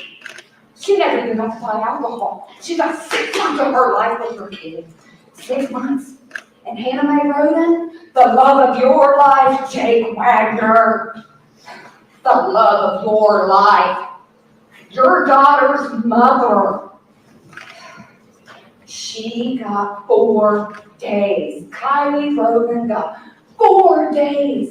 Do you know what kind of questions I had to answer? First, it was bad people came in. Next, they see your faces on the news. So guess what? I had to explain more. Because they're not little kids no more. They're not 6 months old. They're not 4 days old. Ruger's soon to be 10. 10 years he's been without a daddy to teach him how to fish, to teach him how to hunt, to do all the man things. He has to depend on uncles, cousins. Because of you, Jake. Greedy Jake Wagner. You. I want you to suffer. This is what I want. And I've told all BCI. I want your mother to live and you boys to die as well as your dad. I want you to die so your mom feels the heartache of what it's like to bury a child. It's a heartache that never goes away. I hate you. You ruined my life. You ruined innocent children's lives. I hope you die. I pray every day you die. I pray your grandchildren and your children never want anything to do with you. And I hope they never do. I hope your daughter hates you with a passion and as much heart as I hate you, Jake Wagner. You shook my hand and acted as if you was my fucking friend. After you shot my daughter 5 times in the head. 5 times, man, while her son lay between them. And Hannah Mae, she's holding her little girl. And you shot her. How cold and evil. You are spawns of Satan. I'll say it again. Spawns of Satan. You and your brother. And you, evilness, created them. And Miss Rita, I feel so sorry for you because I know you're ashamed to have such a daughter and grandsons that evil. Because you was the first to feel the guilt and say you were sorry, and it was your Christian duty to tell the truth. So I have not very many words for you. My heart breaks for you to have such an evil, control, and spawns of Satan. Thank you, Mr. Maker. Who's next? Actually, Your Honor, Ms. Canepa has 2 written statements that they requested she read, and then I do have one more live statement Thank you. from Lisa Weisel. Okay. Who's the first statement from Ms. Canepa? It's Bobby Jolene, Your Honor, the individual who first discovered the victims in this case. This whole experience has been absolutely devastating. I just want to make it crystal clear that I hate you and I will never forgive you for what you've done. You're a coward. I hope the rest of your life is absolutely miserable. You don't deserve to be alive. It makes me sick that you're allowed to breathe the same air that I breathe. You have destroyed my life and the lives of so many others. There's a special place in hell for people like you. You want to act like you're a Christian, God's getting me in, and that cannot be further from the truth, for God hates people like you. You are the devil. All of this is because of you and your mother on a power trip, fueled by the need to control that poor child's life. And now your daughter has lost everyone. She no longer has her mother, Hannah Hazel. You've taken everything from that child that you're supposed to protect and provide for. Your daughter will always remember you as a monster and a coward, nothing more, nothing less. All I really want to know is why. Why did they all have to die? Why did you think you had the right to take 8 lives? I'll never understand it all. It feels like a bad dream that I'll never wake from. Congratulations to you, Jake. You have made your daughter an orphan and put yourself in prison for the rest of your miserable existence. That's the end of the first one. That's the end of the first one, Your Honor. The next one. And as you well know, court reports ability to keep up with words, not with this talk. I knew you were going to be us at the time, so. Go ahead. The next one is from Rhoden, who is the stepmother of Gary Rhoden. I would like you to know that you killed more than 8 people. Kenny, Gary's father, literally grieved himself to death over the murder of his son and the others in the family. Gary was a good-hearted person, and he would give you the shirt off his back. He never missed his father's birthday or mine. He made it to every holiday. I truly feel that you did much more, so much more, these crimes than you're going to do. I ask for justice for Gary and the others in his family. Sorry. Thank you very much. Last.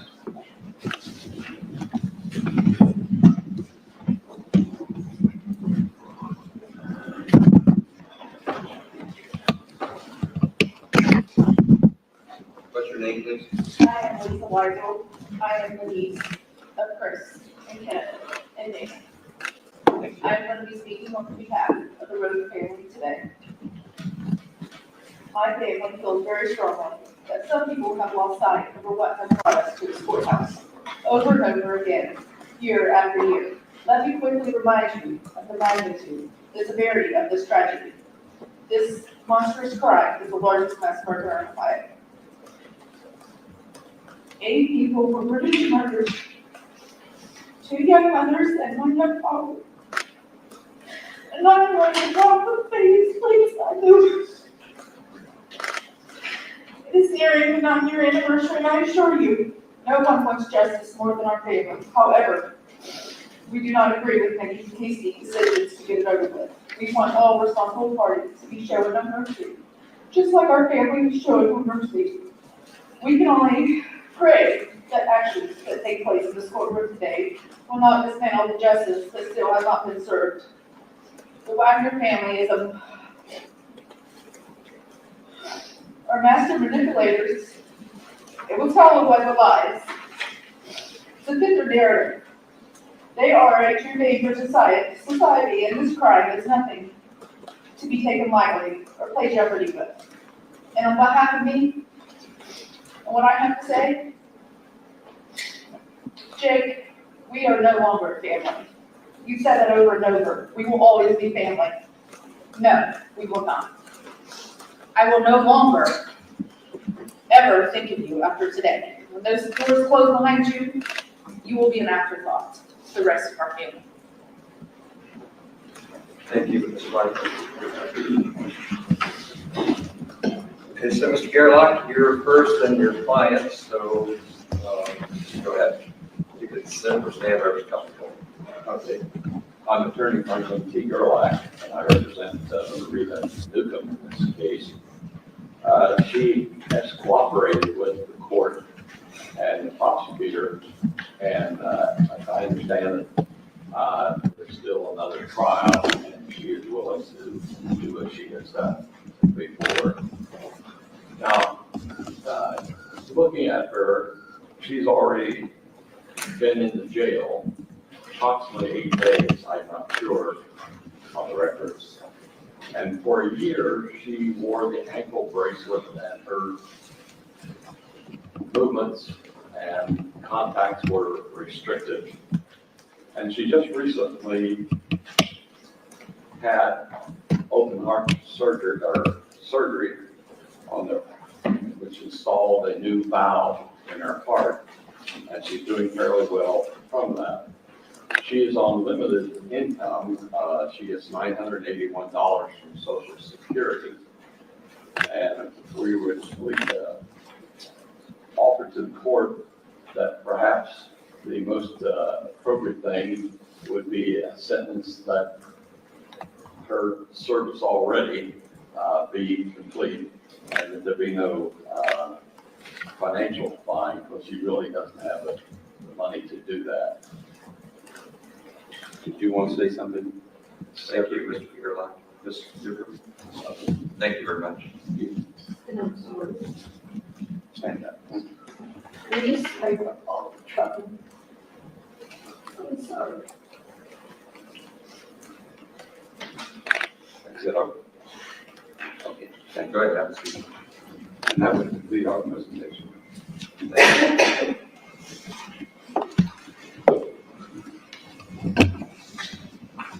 So this offense is called obstructing official business. It's a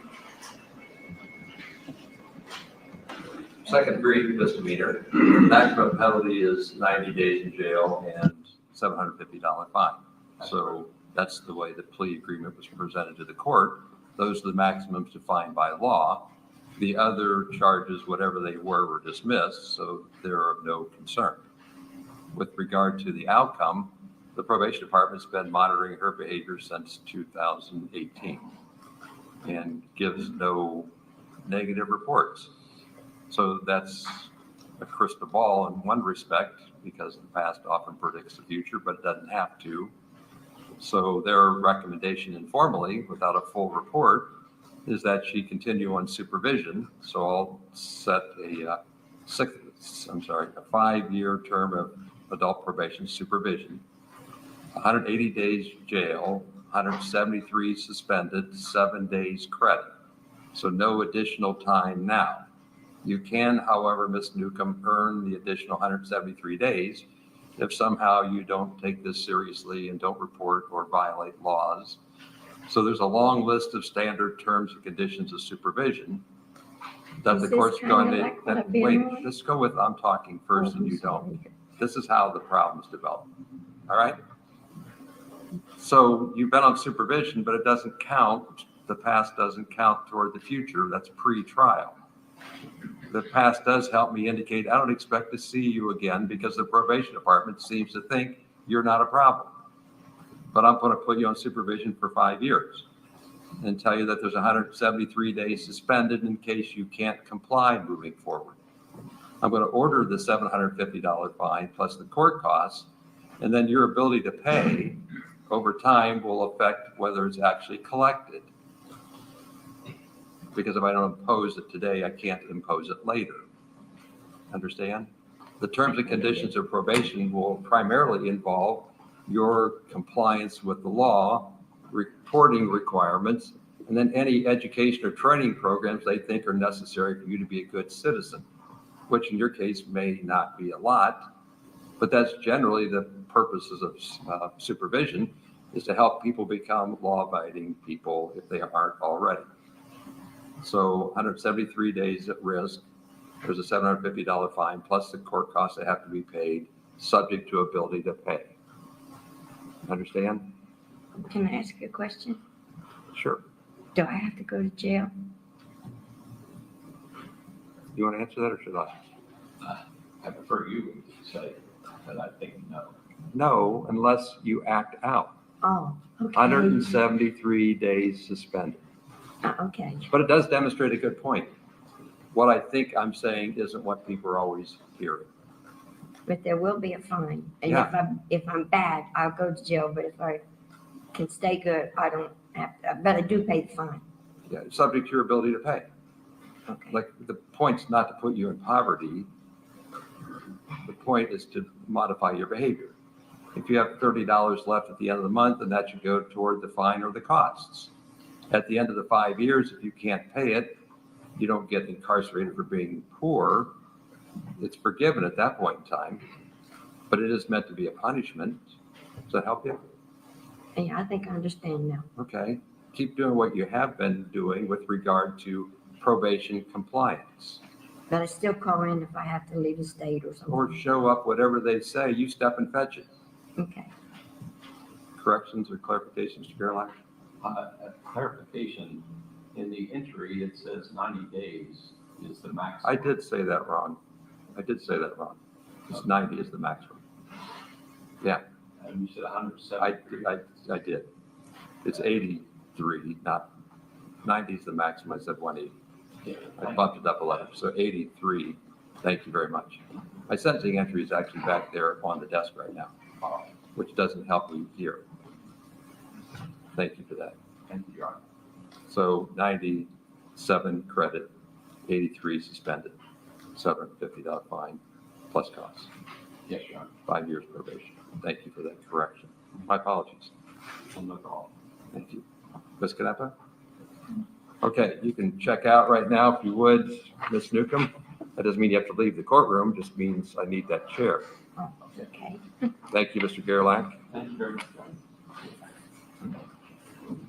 We'll switch to Angela's case next. And we'll need another chair. You can help us. I think we will.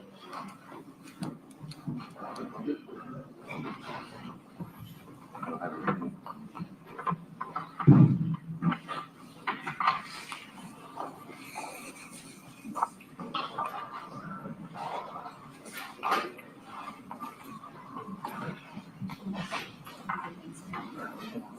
You have co-counsel with you today, Mr. Burns? Are you by yourself? Mark Hunt is not here today. Oh, my apologies. Okay. So this is State of Ohio versus Angela Wagner, case 156. Mr. Crapence is here on behalf of the defendant. Mr. Hunt's not appearing, so we don't need the extra chair. And you had an opportunity to hear the victim's statement and the state's recommendation, right, Mr. Ferentz? Crapence, I'm sorry. You're fine. I have, Your Honor. Thank you. Okay. And you heard it also, right, Mrs. Wagner? You heard everything that was said before, right? Okay. I want to circle back on one thing, Mr. Crapence. Was there any part of the plea hearing that you thought was in error or deficient or you wanted repeated? No, at this time, nothing comes to mind. Okay. But No, I wasn't here, no, but if there was an error, we can still fix it. appreciate that. Did you note anything that should be emphasized, Ms. Canepa? Any problems with the plea? Okay, thanks. So it's the defendant's opportunity to make a statement. So Mr. Crapence gets to go first, then Ms. Wagner, you get a chance, so go right ahead. Your Honor, thank you.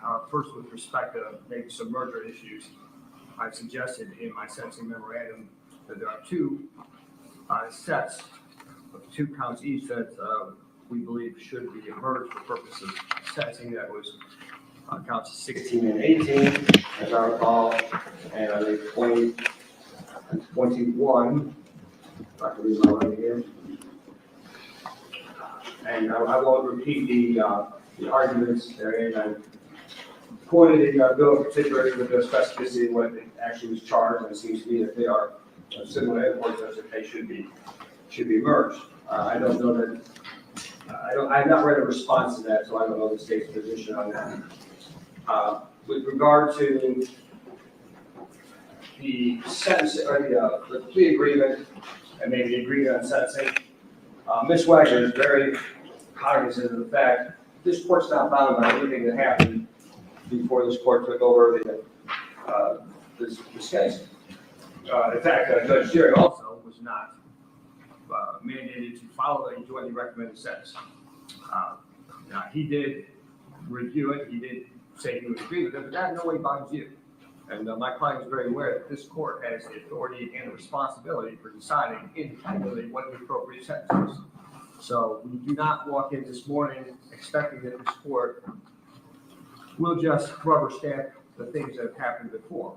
But for the following reasons, I think that the court should accept the jointly recommended resolution in this case.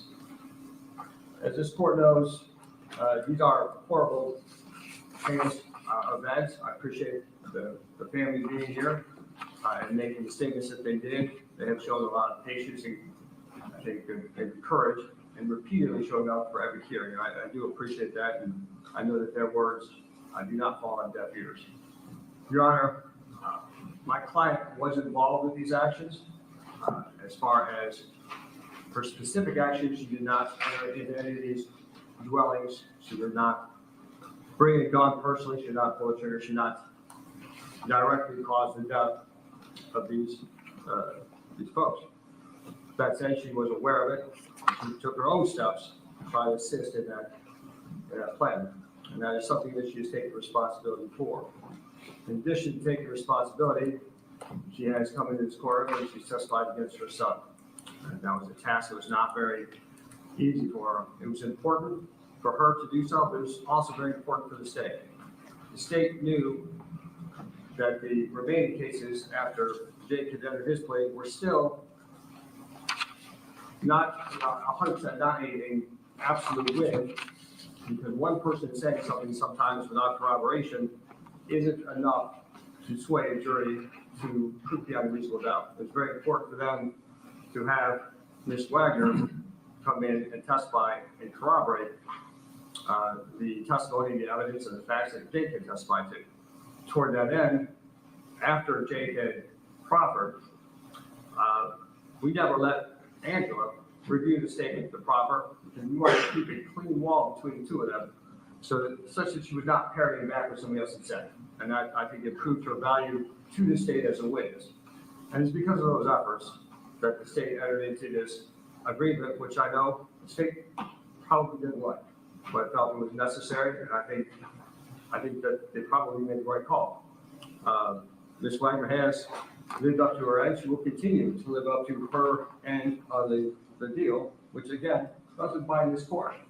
I do want the court to know that she has provided me this morning with a list and some certifications of completion of some programs that she's taken while she's been incarcerated for a very lengthy time in Delaware County. And I count offhand, I'm not going to read them all, but I count probably 40 to 50 different programs that she has completed. She has found something of a niche, and she's been in one place so long. She's been entrusted to act as a trustee, but also has taken it upon herself to mentor young women who come in to the jail, and then they come out, and they come back in, and she's told me many stories about the revolving door of women that she's met and been able to help. I believe that she, for the next more than almost 25 years of her life, will have a purpose. I know that she is the type of person who will listen, who will help to counsel, who will try to direct younger women into the right direction, a path that she hopes that they will take. She's done as much as she could possibly do to improve herself, her situation, and to give back. She has written a statement at the appropriate time. I would ask the court to allow her to read that as well. All that to say, Your Honor, I believe that the jointly recommended sentence is appropriate. I know that in the plea agreement, we had agreed to a specific sentence for each of these counts. However, as my addendum to the sentencing memorandum indicated, I don't think that we can follow that because of how the Supreme Court has interpreted the law with regard to firearms investigations. I did include, it was yesterday at some point, a suggestion of how to arrive at the same, if the court is inclined to, and do so in compliance with what I believe would be the appropriate legal framework. Thank you. Thank you. Ms. Canepa, do you agree that 18 merges into 16 and 19 merges into 20?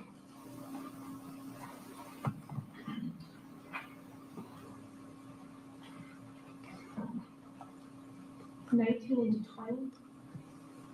Unauthorized use of property, that's the way it was suggested by Mr. Craypence.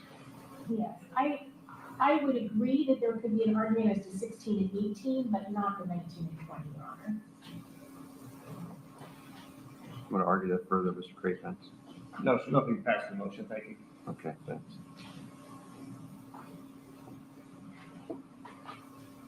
So I looked at the bill of particulars and read the indictment. I don't have all the discovery. When I read through the trial transcript, I can agree that 19 merges into 20 and 16 merges into 18 merges into 16.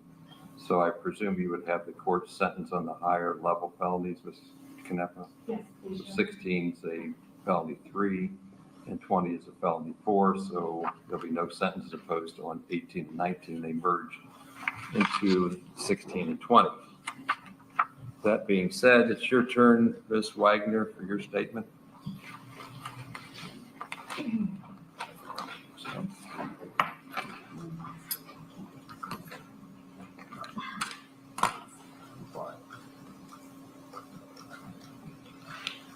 Thank you, here. I have to tell me if I'm floating. There we go. Yeah.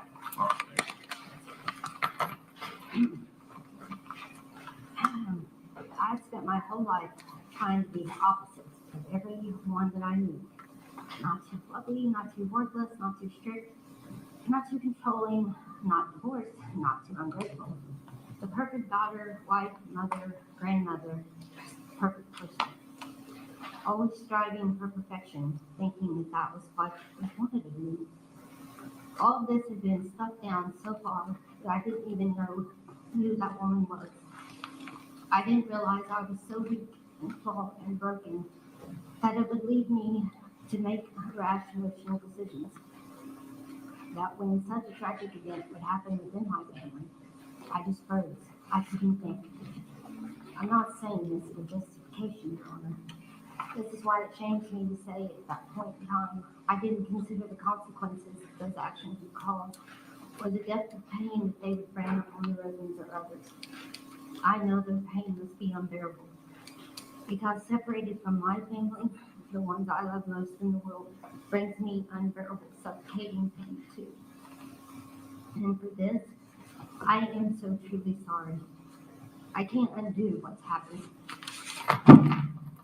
But the regret and the remorse that I feel is my daily reminder of who I once was and who I do not ever want to be again. Thankfully today, I'm not that woman. I've committed myself to change, to growth, spiritually, mentally, and emotionally, to letting God be my guidance. Each day I work on being a better me, rewiring my brokenness, living for a purpose so I can be filled with wisdom, knowing to slow down, to listen, and to ponder so I don't get carried away with any emotional decisions again. I'm not looking for perfection anymore.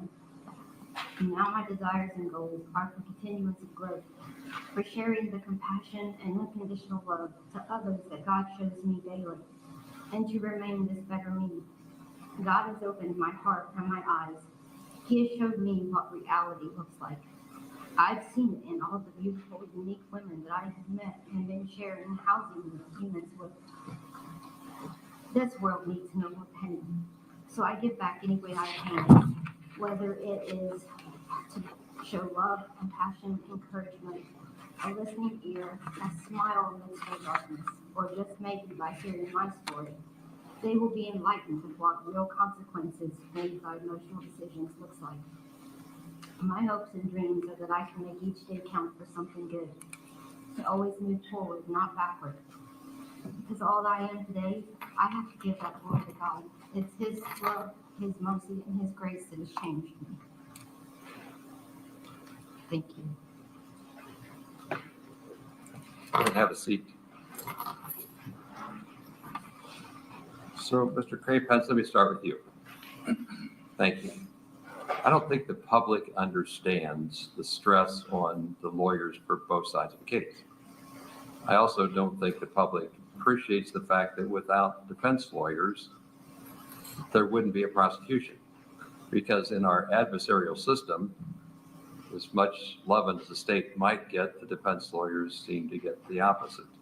Yet you step into those shoes, and in this case, I've seen very capable lawyers working very difficult facts, often without any appreciation. So to the extent that you and Mr. Hunt did a fine job, you ought to at least be publicly acknowledged. So thank you very much for a long career. Thank you, Your Honor. The first part of the hearing, when the victims were speaking, was what I expected. A built up raw emotion of rancor and ill will, and all very understandable and unfortunate.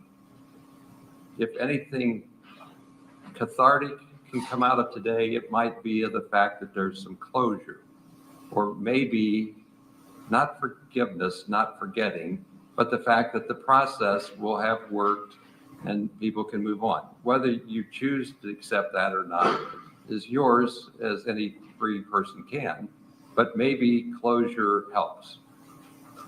There was a reference to this being the worst massacre in the state of Ohio. Well, let's go with something else. To call this the Pike County Massacre, frankly, is condescending to the rest of the good people of Pike County. It's tragic, it's heinous, it's unexcusable, but it's not an indictment of the entire county. That's social media typecasting.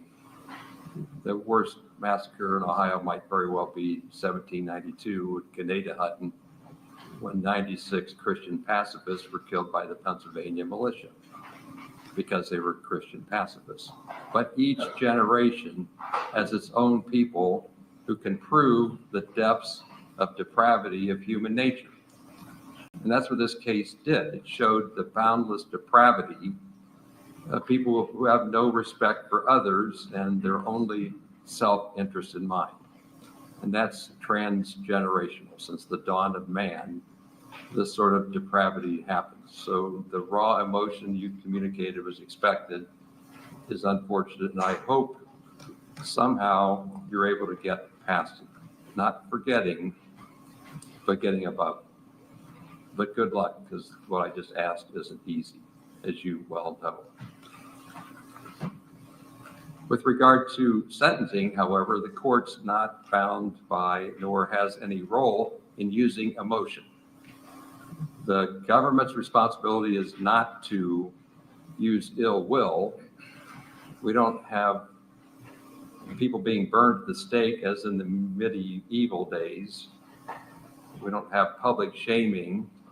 We don't have a remedy that works. We have analytical guidelines that courts are supposed to follow in imposing sentence. It's not meant to be emotionally driven. So I wipe all the emotion and follow the sentencing factors. The first set of factors are whether the case is more serious or less serious. Clearly, it's a more serious offense for all the reasons stated in the statute. Whether recidivism is likely is a second set of factors. Well, there's a long sentence coming. And I'm supposed to predict the future, which I can't do. So recidivism prediction is virtually impossible. It's backward looking. So I'm just going to find that the risk factors for recidivism are balanced equally against the less likely, because I don't know what you're going to be as a person or who you'll be after your long prison sentence, Ms. Wagner. The fact that you completed 40 or 50 programs might bode well for you, and it might not. So I'm not going to try to predict anything with regard to the future. You need to understand that there's a mutually recommended sentence. If I impose the mutually recommended sentence, then any opportunity you might have to appeal the sentence is waived or given up. Generally, when a person enters a plea of guilty, they give up any rights to appeal the verdict of guilt. So presumably you don't have appeal rights as to your plea. If I impose the sentence today as recommended, then there's no appeal rights on that issue. The only thing that might be left, dare I say it, would be ineffective assistance of counsel, and I don't have any opinion on that. So if I impose a mutually recommended sentence, your appeal rights are waived as to the sentence. Do you understand that? Yes, Your Honor. And that's what's going to happen. I lined up the numbers differently than the lawyers recommended, but they come up to the mutually recommended 30 years. So for purposes of the record, with regards to count number 9, complicity to aggravated murder, I impose a 9-year prison sentence. On counts 10, 11, 12, and 13, I impose a 9-year prison sentence. That's an aggravated burglary. For unlawful possession of dangerous ordnance, count 14, the maximum 12 months in prison.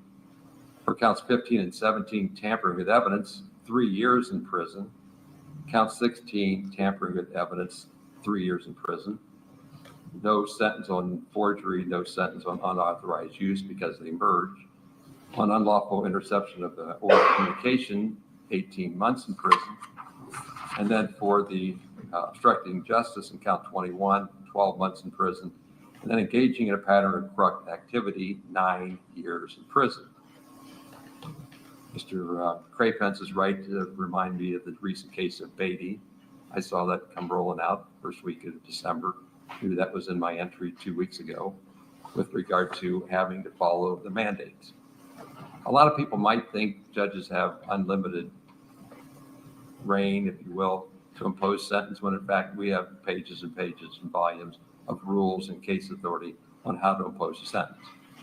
So the Beatty case tells me that there's a mandatory duty with regard to the firearm specifications to impose the maximum 6 years consecutively to each other. So there's a firearm silencer specification that has to be imposed on count 9 and count 22. So there's 6 years plus 6 years is 12. With regard to 9 more years for the aggravated burglary charges, those run concurrently with each other, consecutive to the firearm specification. So we're at 6 plus 6 plus 9. And then finally, on the corrupt activity charge, count 22, there's a 9-year sentence, which is consecutive to the 9. So now it's 6 plus 6 plus 9 plus 9. Is my math right, Mr. Craypence? 30 years. The other charges all run concurrently, so that felonies 3 and 4 don't add additional time. It's 30 years in prison as mutually recommended. You're entitled to 2,244 days credit over 6 years, 6 years and 6 weeks. So that comes off your sentence as a matter of law, because past time has to count. With regard to economic sanctions, there's no fine, your inability to pay makes that impossible, not only in the past, but in the future. There's a legal obligation to pay court costs, processing, booking, pay estate, medical expenses. So all those numbers should be added up and put on your bill. Your ability to pay depends on future economic circumstances, but it's a legal obligation to impose. When you're released, you have to be on supervision with the adult parole authority for at least 2 years up to 5 years. While on post-release control, you have to follow rules, regulations, restrictions on your freedom. If you fail to comply, you can be sent back to prison for up to 50% of the longest term, so that would be 50% of one of the 9s. So the 30 can turn into 34 and a half for additional violations after you're released at the end of 30 years. You have a legal obligation to register as a violent offender. There's a database. So at the time of your release, you have an obligation for at least 10 years to register as a violent offender. Tell the sheriff in the county where you reside, where you live. If you fail to comply, that can be a parole violation, post-release control violation, or a separate felony 5 offense. And the legal duty can be extended if the state establishes just cause to extend it beyond 10 years, which doesn't start running until you're released from prison.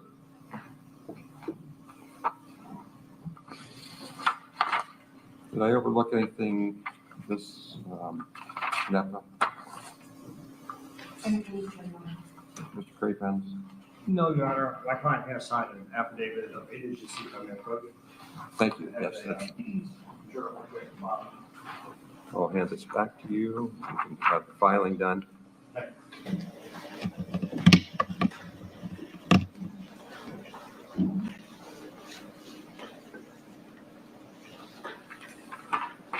Further evidence, Ms. Wagner, of how thorough your lawyer is.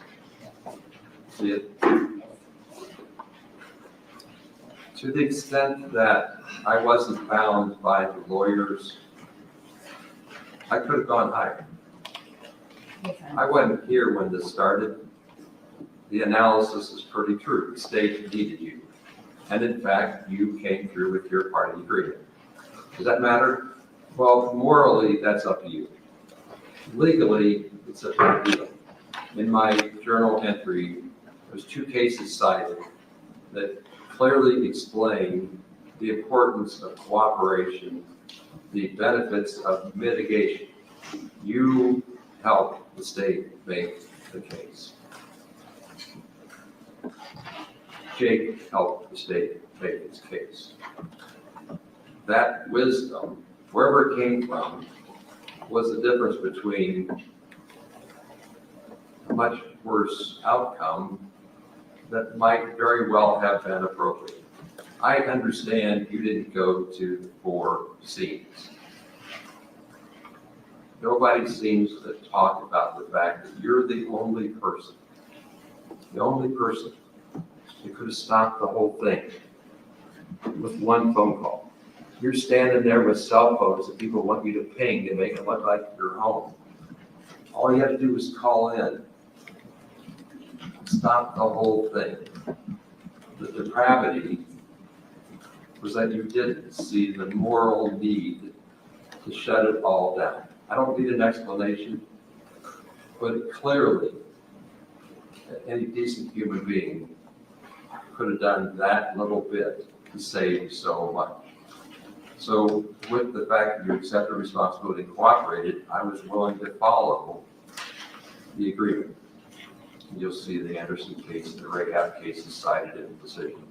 They go back to 2017 cases.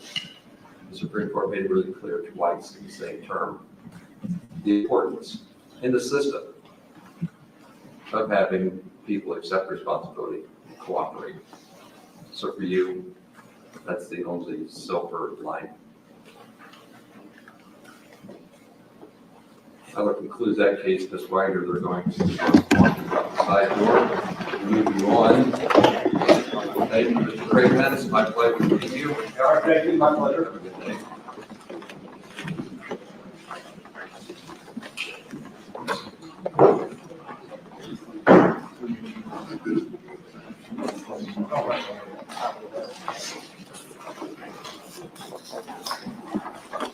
And other than that, go ahead, I'll walk with you.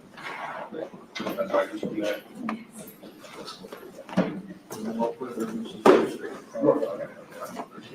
This far. Thank you.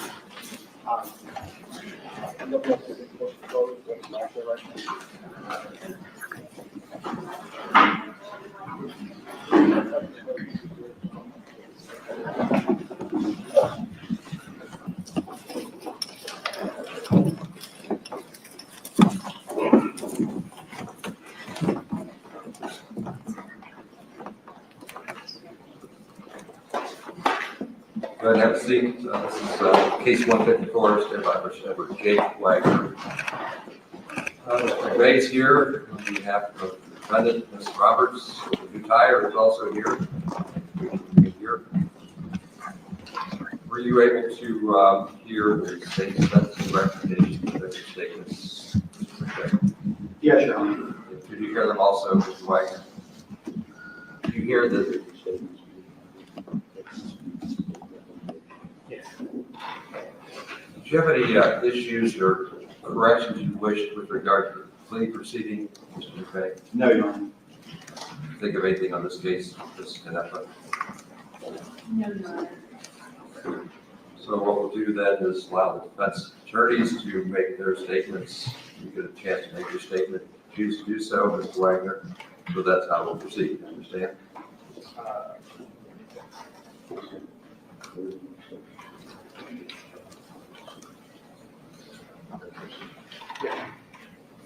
I try to speak loudly enough, Mr. Wagner. I may not be doing that. Oh, well, Do you have a yes, hearing? yes, Do you have a hearing problem? yes. Okay, I will try to speak louder and slower. But anytime you don't understand, do exactly what you did. Make it known. Okay. You can't miss this because of a hearing problem. Understand? Yes, sir. So thank you. Go ahead. Thank you. We'll do our best to make sure that he has full hearing and understanding, clarify anything that we may ask questions about. Your Honor, thank you for this time to speak on behalf of Mr. Wagner with regard to the sentence. I will keep my remarks relatively brief. I say relatively because the nature of this case calls for certain remarks to be made. But nevertheless, we have filed a sentencing memorandum on his behalf. This court is well aware of all the proceedings with this case, the joint recommendation of sentence, the plea agreement that had been entered into, as well as the defendant's agreement that was entered into, and Mr. Wagner has complied with up to this date and will continue to comply. Again, my remarks will be brief, not because this is not a serious case. No one could, in their right mind, argue or anyone else that this case is not serious. And you spoke in terms of references to a master and that sort of thing. There are very few cases in the state of Ohio that would be of this severity. Certainly none that I have handled, or I have handled some multiple homicides involved. And but out of respect for the family, and the parties, and all involved here, given that this has been litigated, it's been tried, in one instance at least, over the last 6 years, there's very little that I can say that someone hasn't already heard. What I would indicate to this court is that we did enter into, Mr. Wagner and prior counsel entered into a plea agreement, joint recommendation of sentence with the state of Ohio in this regard. That agreed joint recommendation of sentence was 8 consecutive sentences of life without parole for each of the aggravated murders involved herein. And it was also indicated that we would stipulate, agreed to waive and stipulate maximum consecutive sentences that are both warranted, necessary, and appropriate in this case. That probably would address the questions of merger.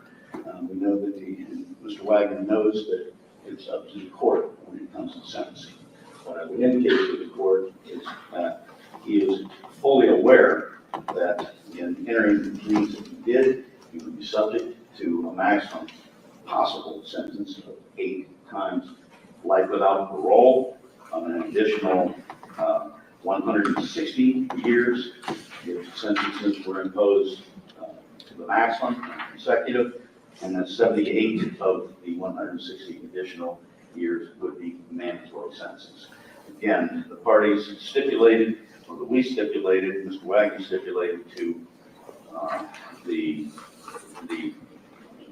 necessity that consecutive sentence, maximum consecutive sentences were warranted, necessary, and appropriate in this case in order to effect the agreement of the state of Ohio. Again, Mr. Wagner understood what his maximum sentence could be. He understands and understood then that it would be up to the court as to what sentencing would be.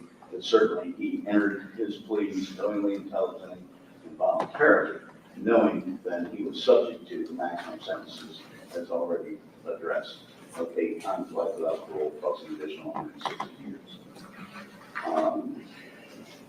He also understands with the joint recommendation of sentence, and he understood this at the time of entering his plea, that with the joint recommendation of sentence, he would not be able to appeal the sentence of the court if the joint recommendation of sentence wasn't imposed by the court. So I think he sits here before you fully knowing what those possible sentences are. He did at the time of entering his plea, and knowingly imposed what the maximum would be. I believe I've addressed the issues of merger that the court wanted us to do, or asked the court, or asked us to provide additional information in that regards. Your Honor, I could stand here with myself and my colleagues in the Office of the Ohio Public Defender, having met with, dealt with, and worked with Jay Wagner over the last 6+ years. There's many things that we could say. And I can reference that my colleagues have told me, or things that I could tell you about the meetings and conversations I've had with Mr. Wagner. But I think in all fairness and honesty to all parties involved here, that what probably speaks to Jay Jacob Wagner more than anything is the extent and the value of his cooperation in this matter. He referenced it in the sentencing of his mother, Angela Wagner, that without his information, perhaps convictions would not have been obtained, pleas would not have been there, and the state wouldn't be in the position where they are today. So again, I think that speaks to Mr. Jake Wagner as much as anything I can say on his behalf here today. Your Honor, I believe that, at least by our calculations, we have 2,244 days of jail time credit. If that calculation is correct, I believe that was from a date of arrest of November 13th of 2018. I believe it's close, if it's not completely accurate, Your Honor, and I support taking notice of that.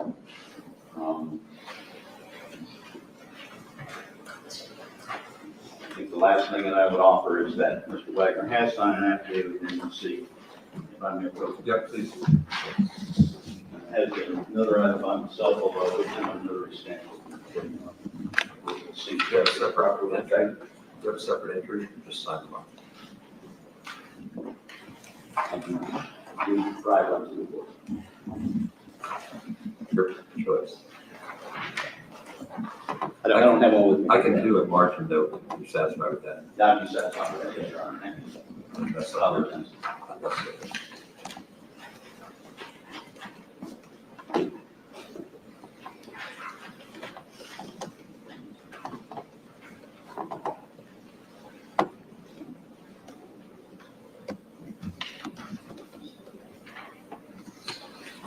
There you are.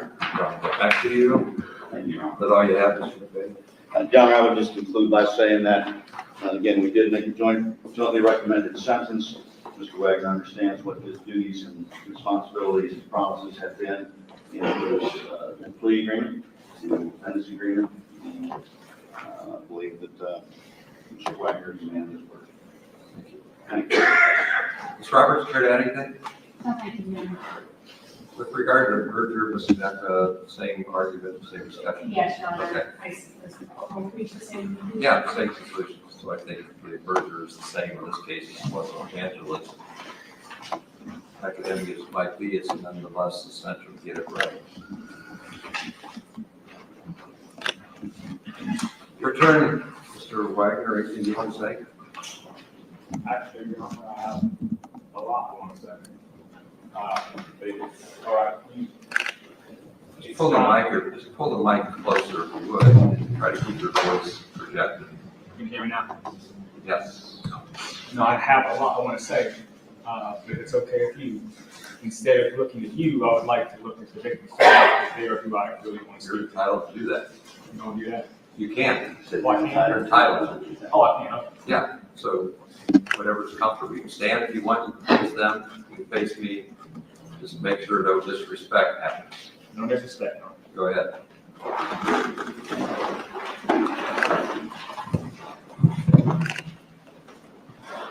So, each and every one of you, well, not all of you, obviously, but I've had friendship or relationships with a lot of you, many of you.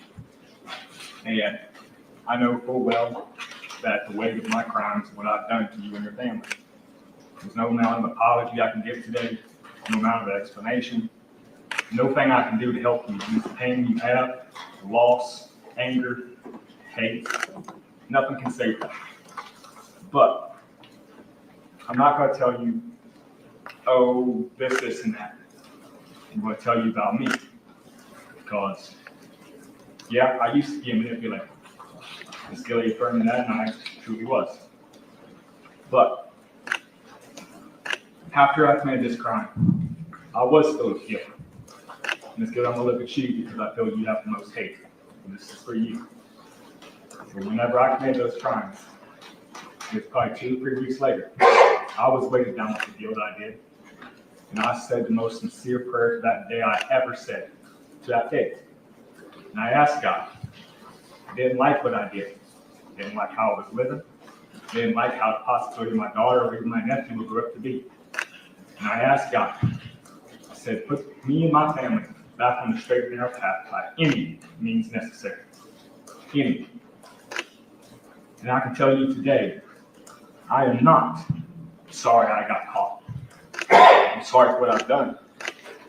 But I am glad I got caught. I 100% believe that it was Jesus who made me get caught to answer my prayer so he could become exactly who he's supposed to be to each of us. Lord, Savior. Because, silly, now I don't show much emotion. Not in me. A quiet hour at night, you've seen God, I do.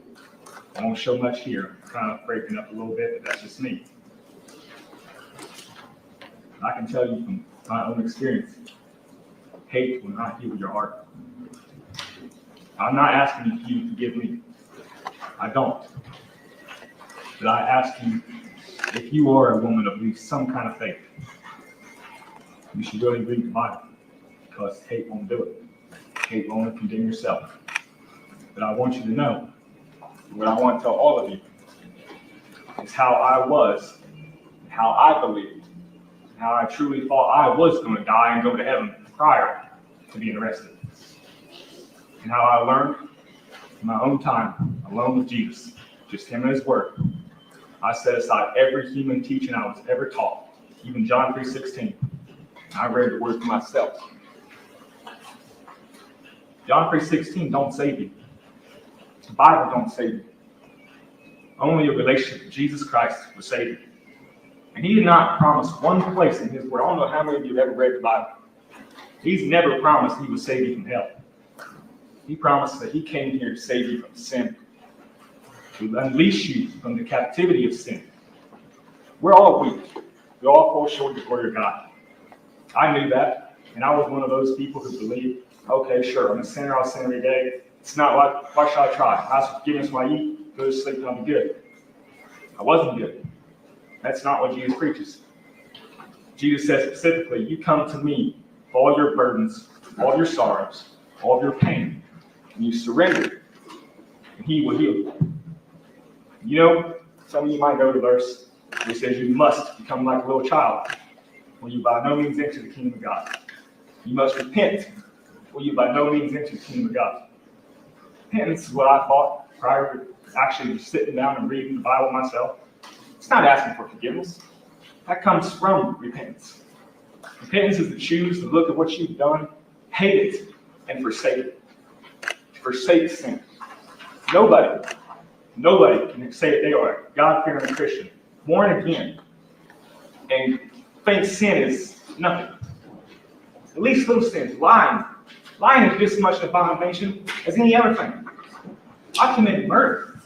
I've committed every single sin that the Bible lists. Blasphemy, denying Christ, like Peter did. No, never actually said it. But I have been in silence, and I heard someone else say it. It's just as much sin. For me, I'm going to tell you exactly how God changed me. And I know it's taking a little bit extra time, but I feel the judge will allow this. It took me about 2 months after I was arrested. And I read that Bible twice, cover to cover. And I did not like what I found. Not the fact that it doesn't give salvation. The fact I realized I did not have it. I realized I did not have repentance and never did. Yeah, I believe it was superficial. My superficial faith had no power to change, no power to save, no power to have godly works in my life. Not one bit. But I was deceived. And every time I read it prior to that, I kept deceiving myself. Well, John 3:16, I'm good. No. You gotta read John 14, 13, all the way to 21. He tells Nicodemus about repentance. He doesn't say the word, but he tells it. Men don't want to repent if they don't want to come out of darkness. Because their deeds will be brought into light and be reproved. That's repentance. You know what we ask Jesus to do? Save us. Change us. Because we're sinners. He does not call us into a life of sin and just save us from that. No, he calls us into a relationship so that he can transform our life. So we will be adequate ambassadors of Christ on earth in his love. and it's forgiveness. Whenever seen Ms. Gilley's that. But when all of you guys can probably have the same feeling that she does. She said that, no, I wasn't crying on my eyes. My heart was breaking for her. Just as it breaks for all of you. Because you may be in the darkness that I was in. The hate is the darkness. And I can tell you, not in spite, but I'm not miserable. I don't live in misery. I've experienced your loss, I've experienced your pain. This is my mom mentioned, because I believe that God done this to me, so He could help me have the compassion and empathy to feel what you guys have felt. Shoot, He's taken my daughter from me, my nephew, those two more precious people in my life. And He's done that, I believe, so that I would know how He feels about all His lost children. And that's what I do. I don't need to tell you about how good I am or this and that or what the things I do, because it's not important. I tell you this only because I care for each of you, each of your pain, each of your loss and your sorrow, because kind of like what they mentioned before, the judge mentioned, it's not about forgetting. Past is in the past. Strive for the future. But I can tell you this, I don't forget what I've done prior to my born again moment. And I would describe it to you, but there's really no sense in doing it here. But whenever I was born again, I stopped forgetting. I didn't try to forget. I told my testimony to everybody I come across. I told it to them so that they may know that sin's not okay. Crying is not okay. It does hurt more than just us. It hurts everyone around us. Everyone we've known, we don't even realize we're hurting. And there's a consequence to that. And I'm fully aware of my plea. I'm fully aware of the mercy that I've already received. And I am completely willing and ready to pay my consequence for my crimes here. But I want you to know that I have joy and peace and love in my life every day. It doesn't mean I don't suffer the loneliness or pain every now and then. It comes, and when it comes strongly. But I trust in God, because He gives me comfort every time it does. And what He does for me, He can do for you. And I'm not trying to make myself look big and think big shot on the news and all that stuff. Because I know everybody, not everybody, but many people are going to criticize what I say today. And don't get me wrong. Now you can see I did not write this down. Because for the past 3.5 years, I have been thinking about what to say, how I can help you, not justify myself, fix it, or anything for myself, the right word is, but how I can help you, each and every one of you, even my daughter, wherever she may be, everyone else who I've hurt. I want you to know the love and forgiveness Christ has for you, so that He can bring good, as He promises, out of this terrible situation to help those who still have the opportunity to help. And I'm going to tell you one example of that. Mr. Wagner, start wrapping it up, will you? That's 3 minutes. All right. One thing I want to tell you to share, not all the details. If I came in contact with another inmate, this is after my plea. And he told me, because I told him, I'm confidential, I'm like, not necessarily how a Catholic priest does it, but what you confess to me, I'm not going to tell no one else. And he told me that he was going through a similar situation I was. How he was planning as soon as he got out, he was going to go kill his baby. Stop. Say what?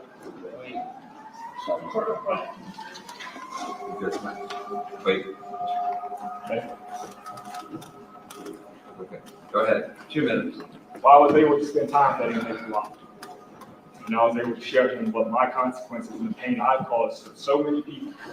And I was able to lead him to making a choice for Jesus and not to commit to doing what he said he was going to do. And you know, there's so many people out there who have gone through so many things that you've gone through, sometimes even worse than what you've gone through. And I've read so many testimonies how they have brought God's glory through the evil that has happened, both on my side, the offender, and even on the offended side, showing His forgiveness. And I tell you, forgiveness is a powerful thing. It's so much the hardest heart you'll ever see. And I do that every day with my testimony, my fellow inmates, my brothers. I love them. I shout out to them. And I don't care how much I get persecuted for being called a snitch, being called everything under the sun. And it's odd because they don't criticize me for what I did, for the crime. They criticize me for taking the plea. They criticize me for standing up here and doing this, what I did for my brother. All of that. Mr. Wagner, wrap it up, please. My last sentence. I'm sorry. I just want you to know, Jesus has a cost. Obedience, repentance, and total commitment. And when you do that, as I've done, if you've all done it, I don't know, it will transform your life. I hope you all have been touched by that and at least somewhat plant a seed your hearts may be healed, at least somewhat. I do pray for you all.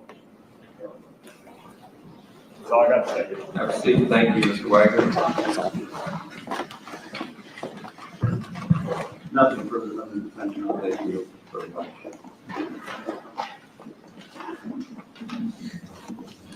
So, Mr. Wagner, that allocution, that statement, further demonstrates the role the court does not serve. I know. Everything you just said is perfectly appropriate. It's been heard many times before, as has the victim. But to the extent that there's a religious overtone, I don't factor in religious values. It's the same standard. The legal prescriptions, the laws of the government that I impose. I heard remorse. I heard your understanding and your explanation for it. But to the extent that you might, or somebody might have taken that as preaching, that's fine, except it has no meaning to me, except for remorse. If it was more than that, Mr. McVeigh helped me understand, but it just demonstrates that the same ill will and rancor that came from the victims, understandably, is now your faith experience on your side, neither of which is the role of the judge, the duty of the law. So it highlights what goes on in courtrooms on a regular basis.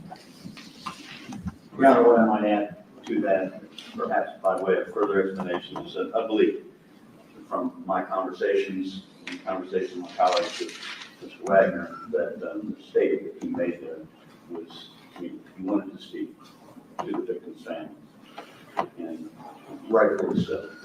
But I don't believe it was in any way intended to sway the opinion of this court when it comes to sentencing.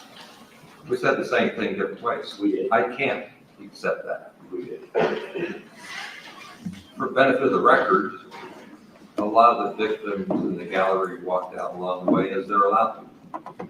So they don't have to hear what he chooses to say.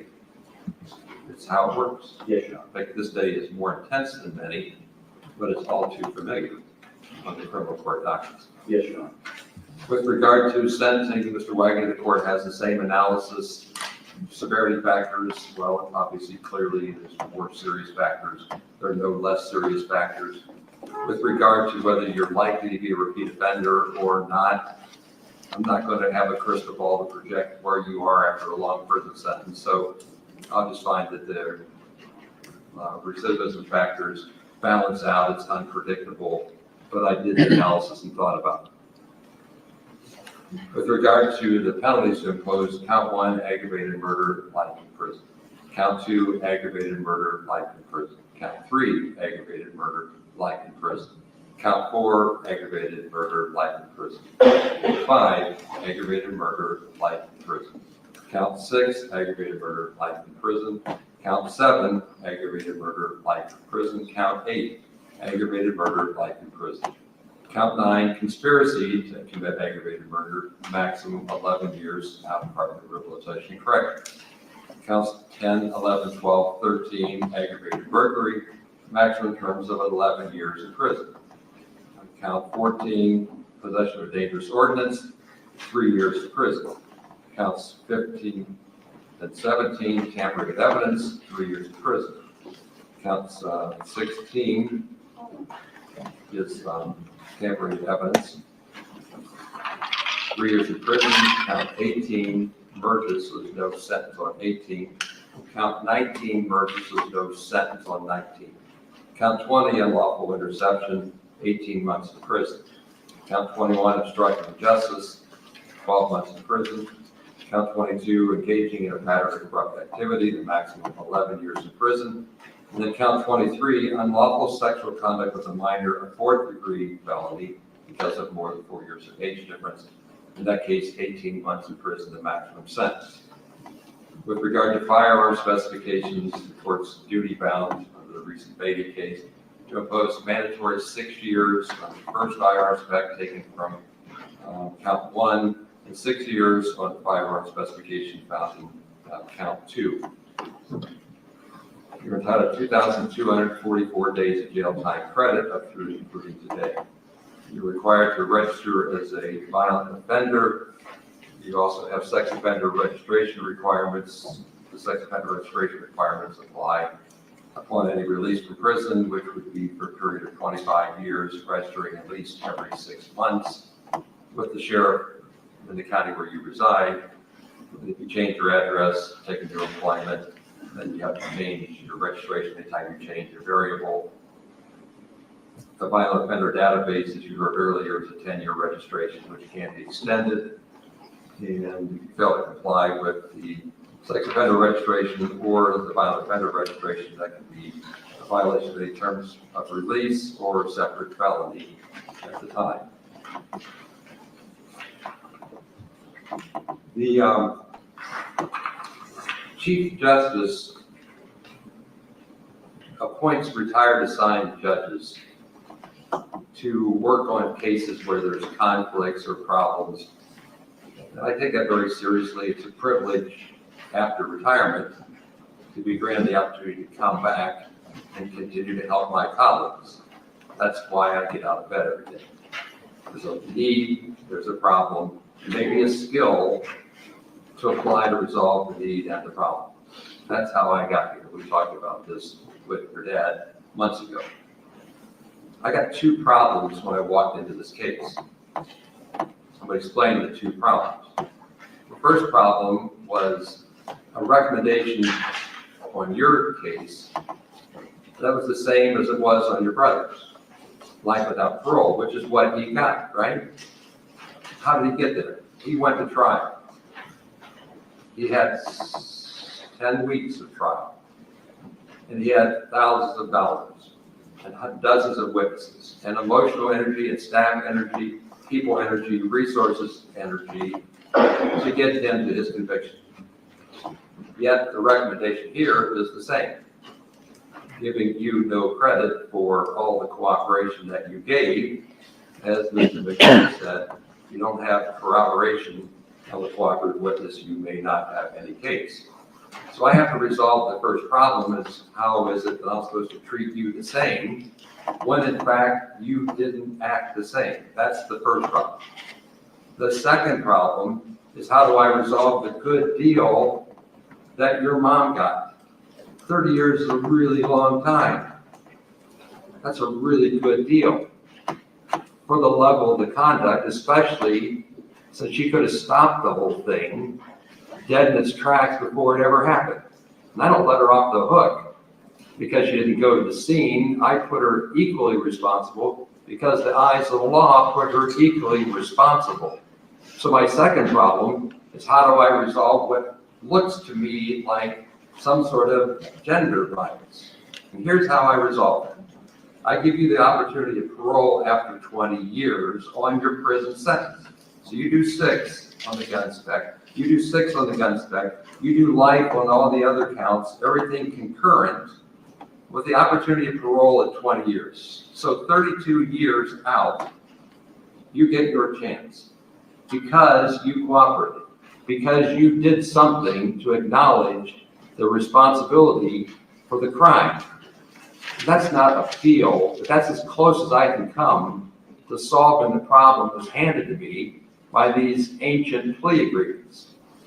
If everybody wants the last judge's sentencing deal, they should have sentenced him under the last judge. Everybody knew Judge Deering was gone right after the last trial, but nobody rushed it in to get it. And when I show up, I solve the problems the way I'm supposed to. So you get your chance to talk to the parole board 32 years from now. And then they do their job, whatever it might be. So I'm not going to sign off on a deal where you get the same for cooperating as your brother does for going to trial. There's the explanation.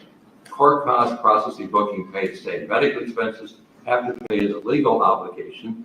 There's no victim restitution because they have civil remedies available. So you can go ahead and be excused. We're going to register you under both those registries. And we're going to take a break. So we're going to go off the record. Thank you to the lawyers.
Just happened.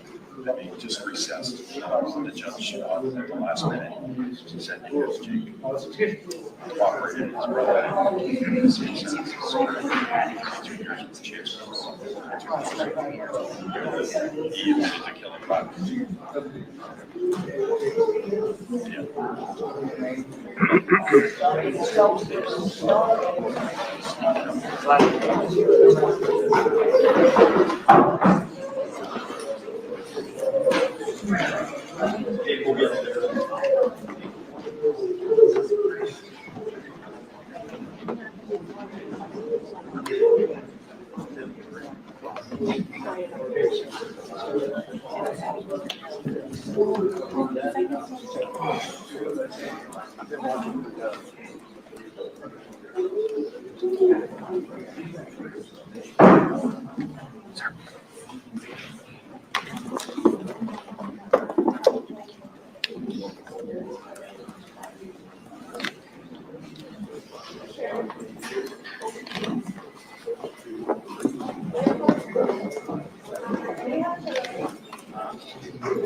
I'm gonna go down and check on Mr. Fish.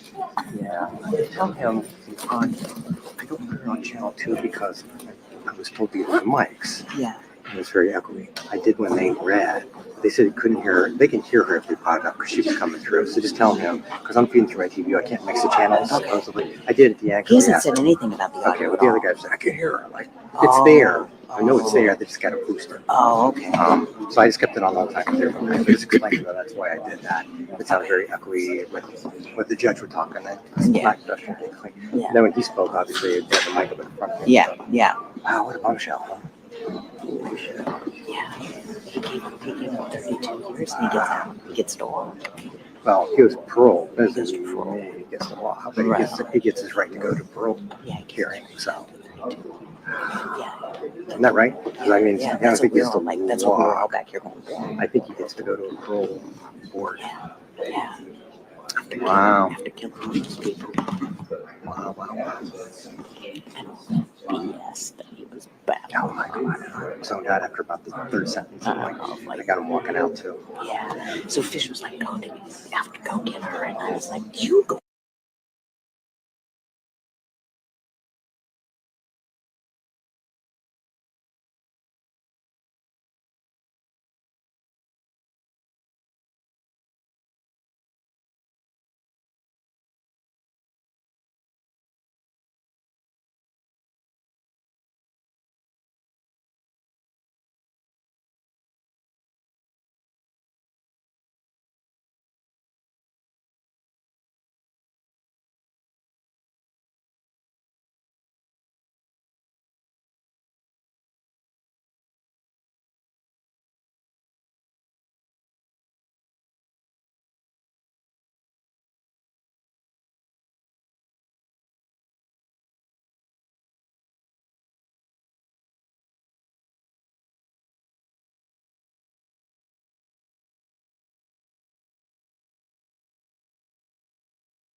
Y'all, what the actual heck just happened?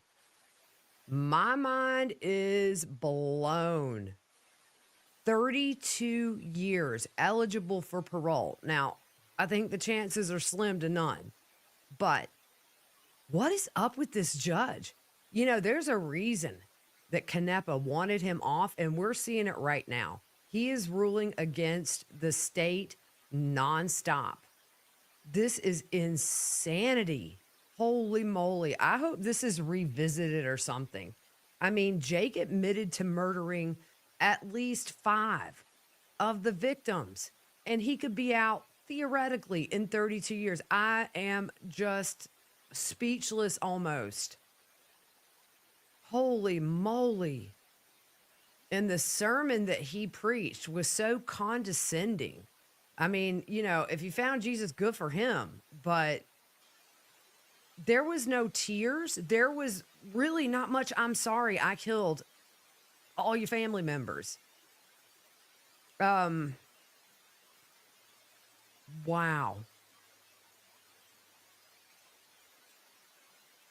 I really don't know what to say, y'all. I'm Zen. I'm hoping that I'm trying to find your comment. It just flew up. I hope that this is reviewed by a higher court. How on earth can you plan to kill 8 people and admit to killing 5 and have a chance to get out when you're probably, I guess, in your 60s? Insanity. The people of Ohio should be outraged right now. I cannot even, and let's not forget that he did get charges for having sex with Hannah Mae when she was a minor and he was an adult. Y'all, my mind is blown. Absolutely blown. And I'm going to bet you right now, George Wagner should appeal, even though he's just as guilty as them. But you got Angela getting out in 24 years because she gets credit for the 6 years served. And then you got Jake eligible in 32. I mean, I just feel like I could say this over and over because right now my mind is just firing on all synapses. I feel so bad for these family members, y'all. They have waited over 8 years for justice, and this was a slap in the face to every one of the victims that lost their lives that night by this murderous crew. Oh my gosh. Grounds for appeal. Well, first of all, he asked for a change of venue and was denied. This judge is granting Billy's change of venue request. And how do you give somebody who killed? Because here's the thing. If memory serves me correctly, George physically didn't kill anybody. Jake and Billy were the ones that did, yet George got life without parole. Somebody who admitted to killing 5 people has a chance at parole in 32 years. If I'm George Wagner's attorney, I'm filing stuff left and right. The family just walking out, some hiding their faces, couldn't even look at them. And I do agree, you know, George was just as guilty as them because he could have stopped it. But, I mean, he got the most and he took the stand. Oh, my gosh. I am literally just speechless. We're on a break. Billy's hearing supposed to start at 1 p.m. I may just keep this feed going if they're going to continue and keep this this feed going for Billy's hearing. Yeah, Lady Warrior, you know, I mean, George definitely isn't innocent, but at the end of the day, he couldn't do it. To where you have, I mean, Jake shooting the mother of his child while she has a 4-day-old baby in the bed. Who is this judge, man? He needs to be off the bench. People get life without parole for one murder all over the country all day long. People get life without parole for being an accessory and not even being part of the murder. Oh my goodness. They are able to, okay, so we got somebody here. Per Google, they are able to appeal when a judge hands down a criminal sentence that they do not believe meets the legal standards for what the law should impose for your particular conviction. I am sure Canepa is gonna appeal this. This judge, I'm always so hesitant to say somebody's biased because I don't want to get sued. I don't want to get, in trouble. But every single ruling he has made has been for the defense, totally against the prosecution. And Tiger Lily, I hear ya. She's running. She can't deal. Oh my gosh. Like, I don't even understand this. My heart just goes out to these family members. I can't imagine Hannah Hazel Gilley's mother. I mean, she nailed them. Spawns of Satan, evil. She hopes they dies. Can you imagine what she is feeling right now after hearing that Jake could get out in 32 years? He'll have to go before a parole board. I think there's a better chance of a 747 landing in my front yard right now. Well, of course, that these days, I wouldn't be surprised with all the craziness in the world, but still, that chance, holy moly, biggest case in Ohio history, biggest murder investigation. And, he was almost minimizing it, saying that, let me look at my notes here, what he said.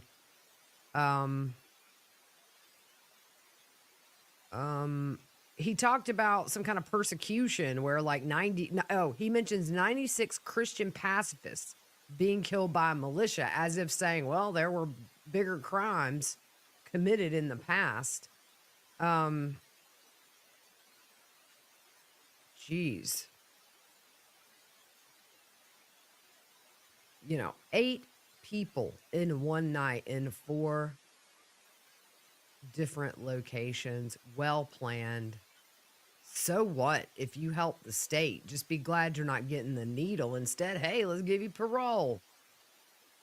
Yeah, and that's true, Miss Chewy. A parole board probably is not going to see it the way this judge does. I don't think he ever gets out. It's just the point that it is an option after this magnitude of a crime and these families waiting over 8 years for justice and get this slap in the face. Shame on that judge.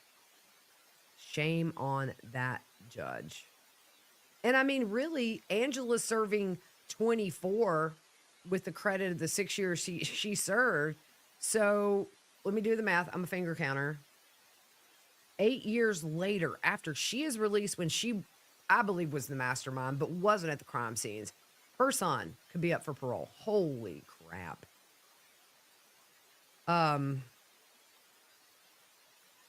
I just can't even, y'all. I got texts going off like crazy. I've never seen anything like this today, y'all. Ever. Never at sentencing.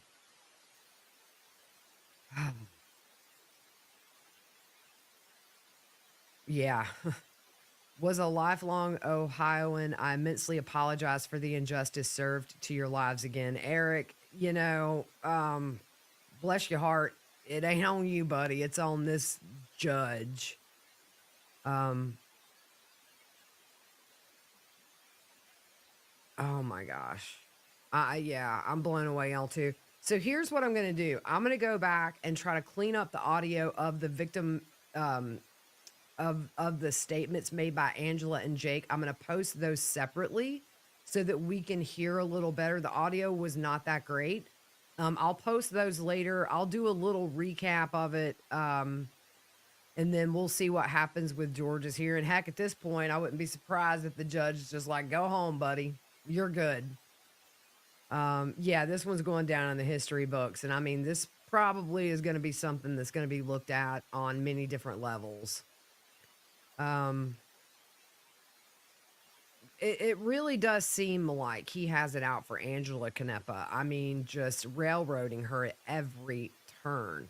And she has been so passionate about this case.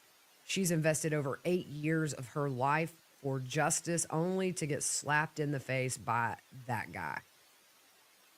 Yeah, this is absolutely a massacre. It's a mass killing. I mean, you had 8 victims.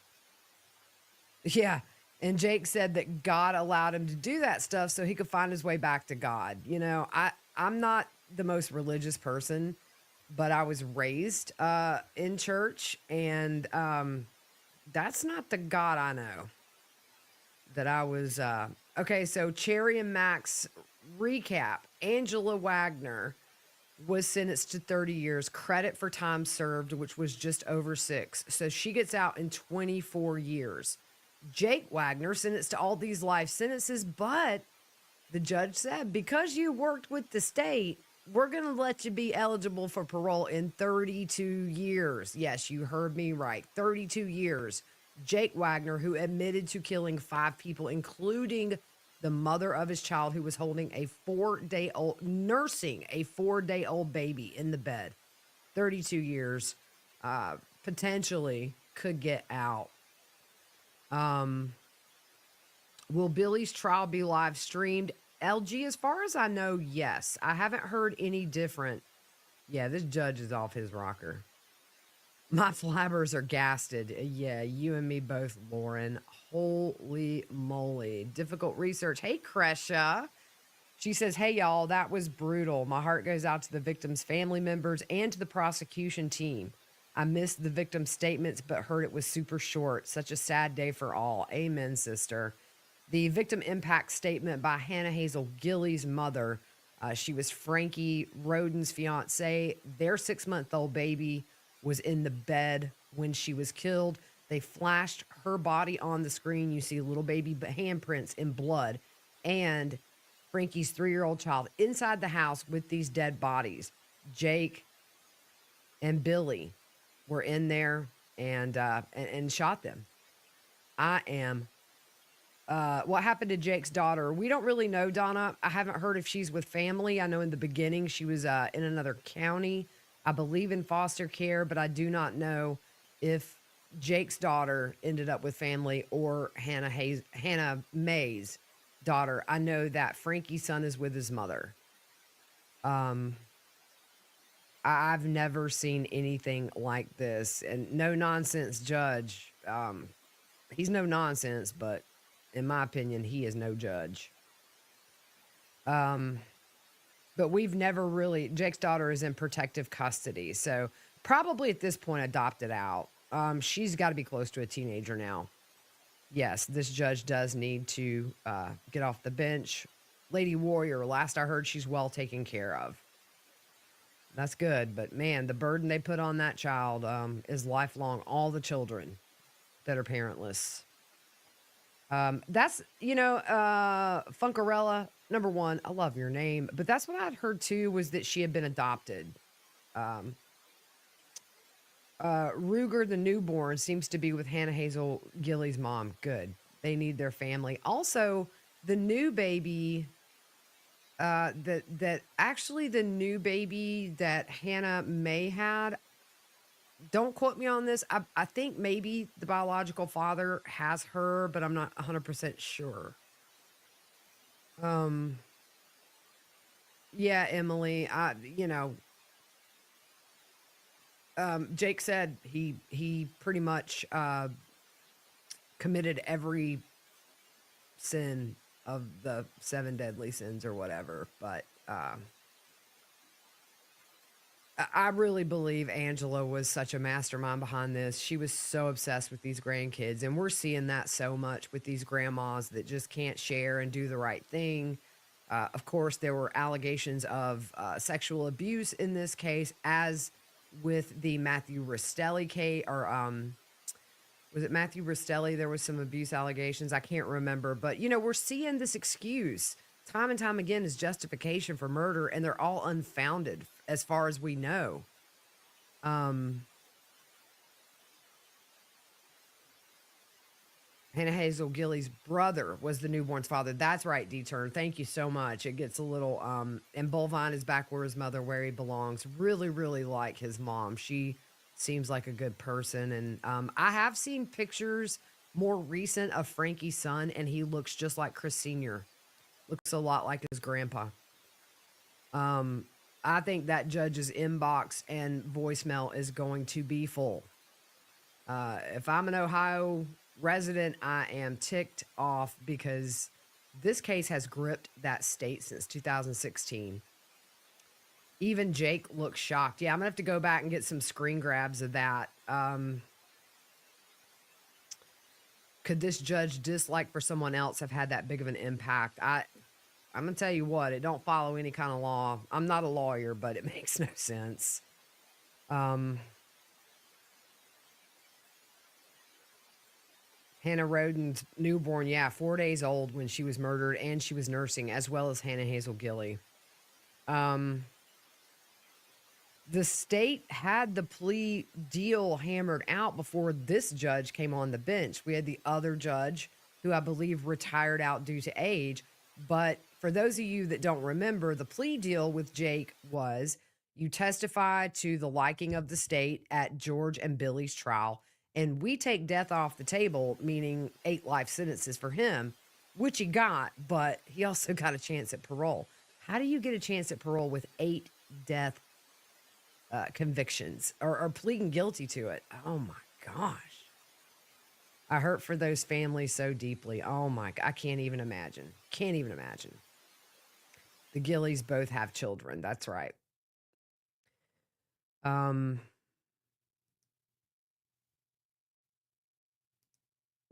Emily says, was the deal to take the death penalty off the table not sufficient enough to reward Jake for flipping and testifying against his family? Parole was never a consideration, and that's correct.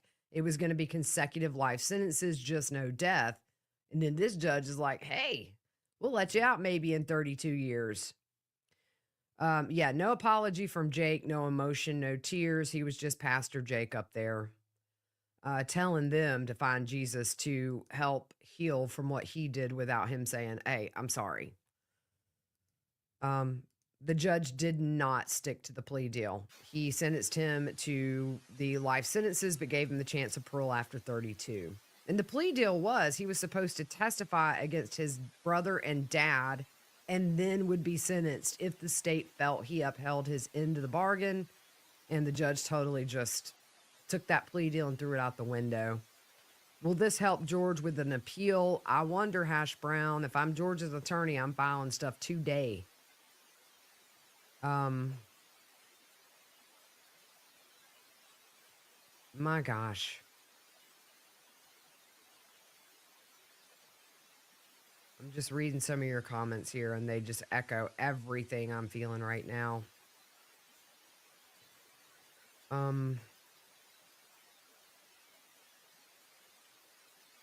There's going to be some public outcry for sure. Victims' families, I hope they are very vocal, and I hope people in Pike County are very vocal about this too. Yep, that's right, Steffi. These kids going to be traumatized for the rest of their lives due to the decisions these 4 killers made. And yeah, Angela Wagner may as well be a killer because she helped set it up and didn't do nothing to stop it.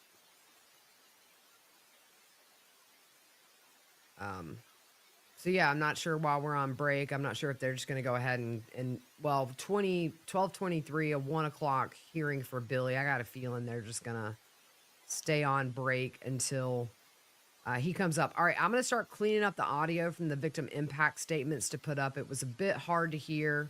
Look, everybody's shaking their heads. Yeah, we feel y'all.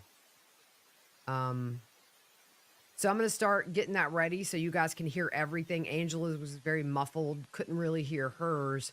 And then I'm going to start writing a little wrap up, although not a whole lot to wrap up. As far as I'm going to put those victim or the statements by Jake and Angela up there separately, and then we'll just wrap up what the judge said. Holy mackerel, y'all. I almost feel like I need a Valium. I'm so upset. Oh, thank you, Lady Warrior, and everybody who come to watch this travesty of justice. Insanity. What are they going to do with Billy if he's found guilty? Because he killed 3. That's less than Jake. Tiffany says, maybe a break so the judge can check his account and see if a deposit was made. I smell a rat. We got somebody from Ohio here. I live in Cincinnati. I'm outraged by this judge's sentences. No justice. Completely agree.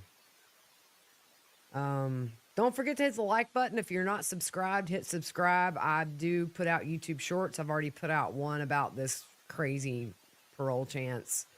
And this is the judge that will be sitting in on Billy Wagner's trial. So, yeah, I wouldn't be surprised if he just says, Billy, go home. You're good. Without the possibility of parole, Jake would have no incentive to follow through and testify against his father. But that really wasn't why the judge did it. He mentioned that Jake helped the state in essentially confessing to all the crimes. Because Jake had accepted he was never getting out, and he knew that. Well, let's hope Jake testifies against his dad now. Maybe he just over time has learned to hate his dad and wants to be the one to put the final nail in his coffin, although who knows? I'm not sure if the state can appeal. They may. They could. I'm sure they could. Why so hard on George? He mentioned something about George took it to trial. I'll have to go back and listen, but it was almost like, well, he took it to trial and that was the verdict. So also a different judge sentenced George. So 8 people lost their lives, 32 years, chance of parole. Go figure. And I agree, Anon. Why should he testify? He has no reason to, and at this point, not obligated legally under the plea agreement, which went out the window with this judge. So, all right, guys, I'm going to start working on getting this audio cleaned up and up on the YouTube channel. So look for that so you can hear a little better what was said. And Nicole lives in Waverly. Such a shame. I agree. Nicholas. All right. So we'll see what comes up next. Probably just this hearing for Billy Wagner. I see some other attorneys coming in, and we'll see what happens there. All right, guys. Whew. Lord have mercy.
Go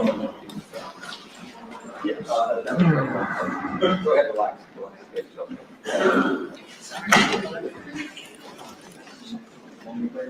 If you're ready to go, yeah. You need the Santa's the next door. Pardon? Santa's the next door. No, good idea, though.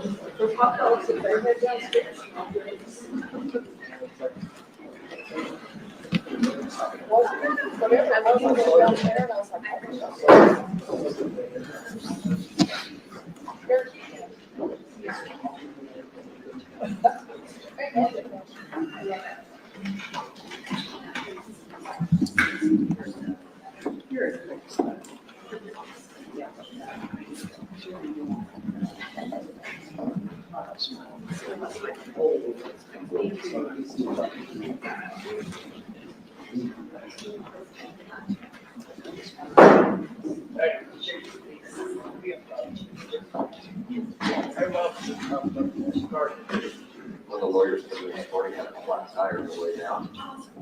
So you know something like that's going to happen. Inevitable.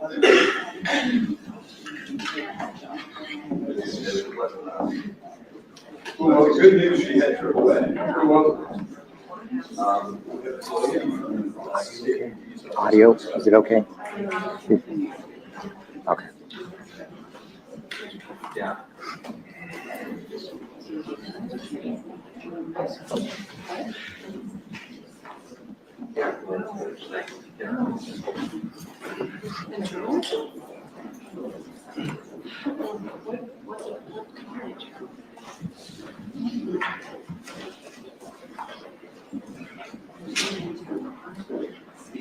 Oh, Mark, you got money. Yes, I do. I work with him all the time. Yes, I do. You know him well. No.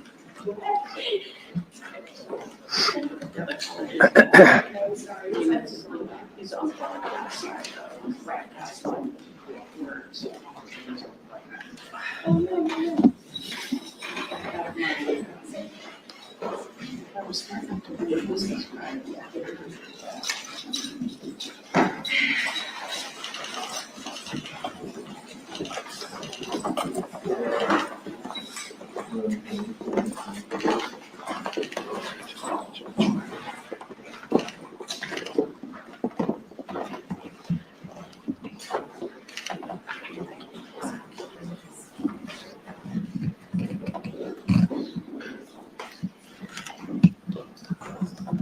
Okay, go ahead and have seats. Right, 2018 CR 157, stated by Mr. George Wagner III. Set for motion hearing today. Mr. Collins, Ms. Anstead, Ms. Stevens are here for defense. Mr. O'Brien, Ms. Knapp are here for the state. I think there's two matters for the record versus defendant's motion from last December, renewing a motion regarding other acts testimony. So it'd be like the scope of admissibility. And then the court's willingness to hear re-argument with regard to the death penalty specifications. So we'll try to knock those two things out of the ballpark here. I don't know, Mr. Collins, Mr. Hayes, you want to talk about the motion? I think it's pretty much oral argument, but maybe it's hearing written evidence. Judge, I thank you very much. I please the court on behalf of our client, Your Honor. We received the government's response to 12:36 last night. I didn't look at it until this morning about 8:30. So with the court's indulgence, we kind of split this up with letting Stevens make the argument, the oral argument. But I guess would you? I'm sorry. I didn't see any of it yet, so you're still ahead. Okay. Go ahead. Would you like a copy? It's probably just going to get in the way, so we're good. It might have been filed, I just don't good things because I don't have a I stamp. thought I emailed to you at the same time. You I emailed emailed to me them. at 12:36 last night, it's in my inbox. I left to get here at 6 this morning, no problems, I just don't live on the web. Yeah, yeah, like I'm good with all, like, not finding fault with anybody. I'm just saying you're ahead of me. I read the motions, I looked at the transcripts from the past. I'm already trying to formulate a plan of attack. Yeah, please do. Appreciate it, thanks. So I guess with the court's help, Your Honor, we didn't know, Ms. Canepa, the government broke it up into chunks and argued 7 or 8 other acts. It has handwriting on it. So Oh, I'll I'm sorry. do that. Sorry about that. Thank You would be able to read my the government, Your Honor, took each concept in different chunks, and there's maybe 7 to 10 other acts in each of the chunks, so we can either argue in chunks, Your Honor, or in big areas, or if you'd like us to go through every single other act, we're prepared to do that as well. That they listed from the February of 2021, so Ms. Stevens can address that, or we could probably just want to let the court with entertain. I should just start locally, chunks, if you will.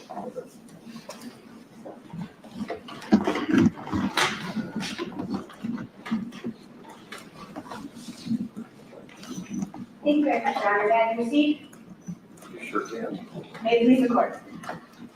Firstly, Your Honor, the state of Ohio's response relies on a Supreme Court case decided in 2020, State v. Hartman. And we would submit, Your Honor, that the Hartman case is absolutely instructional for this case because it held that that other act's evidence was inadmissible. Evidence of the same character that we submit that the state is seeking to introduce with this other act's evidence. In addressing, Your Honor, the state's first chunk of an argument, it uses identity. And it uses identity as an umbrella argument, stating that identity is an issue in this case. However, Your Honor, we would submit that just because identity is an issue in this case, it's not a license for a prosecutor to introduce any type of allegation going back in perpetuity against the defendant. And that's what we have here. The state of Ohio has evidence in the record contrary to modus operandi or the identity of the other act's evidence in which it seeks to introduce. In the Hartman case, Your Honor, the Supreme Court held that similar act evidence is only relevant. Thank you, Your Honor. I apologize. In the Hartman case, the Supreme Court held that similar act evidence is relevant only if the jury can reasonably conclude that the act occurred and the defendant was the actor. In almost every other act that was listed in 2021, our client, Your Honor, Billy Wagner, was not the actor of the other act evidence that the state of Ohio seeks to introduce. And the state has evidence, Your Honor, evidence in the record that Billy was not there. Billy was not present for this conversation. Billy did not threaten. That Billy lived with his mother at the time that the state is seeking to introduce these other acts. Identity, Your Honor, as the court is aware, is a permissible purpose under 404B when there is a modus operandi, when there's evidence, indicia of modus operandi. We would submit, Your Honor, that none of the information, none of the other act evidence that the state has provided conforms with, shows that there's a modus operandi here. As the court's aware, modus operandi means literally a method of working. Evidence, Your Honor, that the defendant has committed uncharged crimes with the same peculiar modus tends to identify the defendant as a perpetrator of a crime, a fingerprint, or a signature, if you will. The court may have heard it as a strikingly similar doctrine.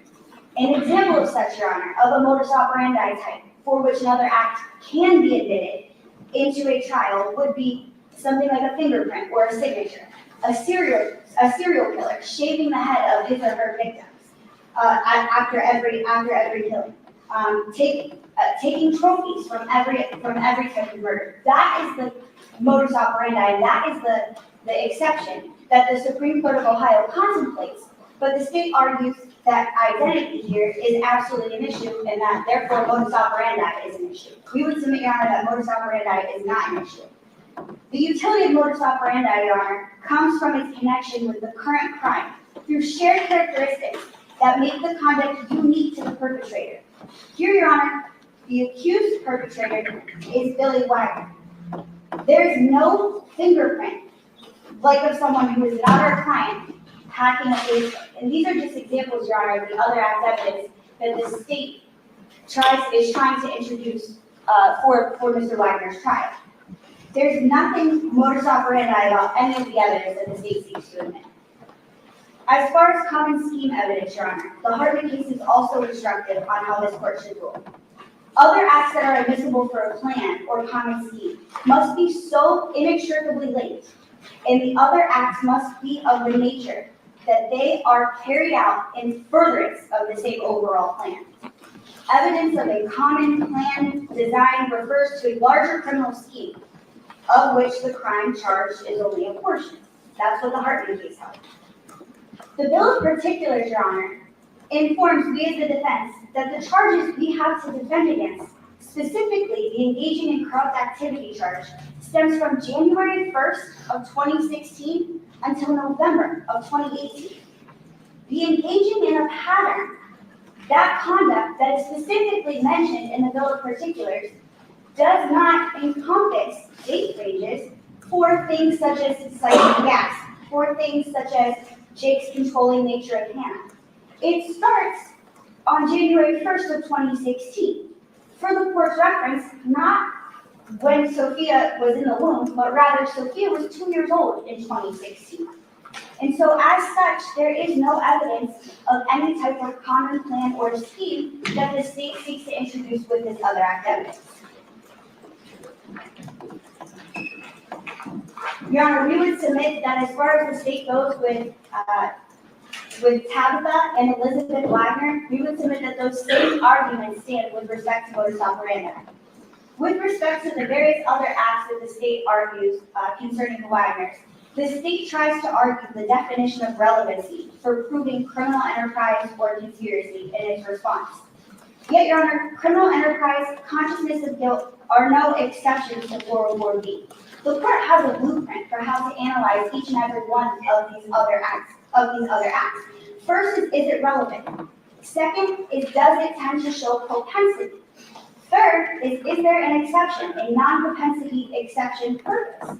And fourth, Your Honor, it's subject to a 403 analysis, whether or not the probative value outweighs the beneficial effects that hearing these other acts could potentially have on a jury. We would submit, Your Honor, that every single act that the state of Ohio listed in its 2021 notice of intent to produce these other acts they're not relevant, they don't meet an exception, and furthermore, when the court performs a balancing test under 403, they're more prejudicial than probative. Now, when you compare those listed enumerated acts that the state provided us in 2021 to its motion response that it provided to us late last night, there are several ones of those left out. And so if the court would like me to go one by one with respect to the ones that are left out and hear argument on those, I can certainly do that, whichever the court prefers. That's all I have for right now, Your Honor. May I have a moment?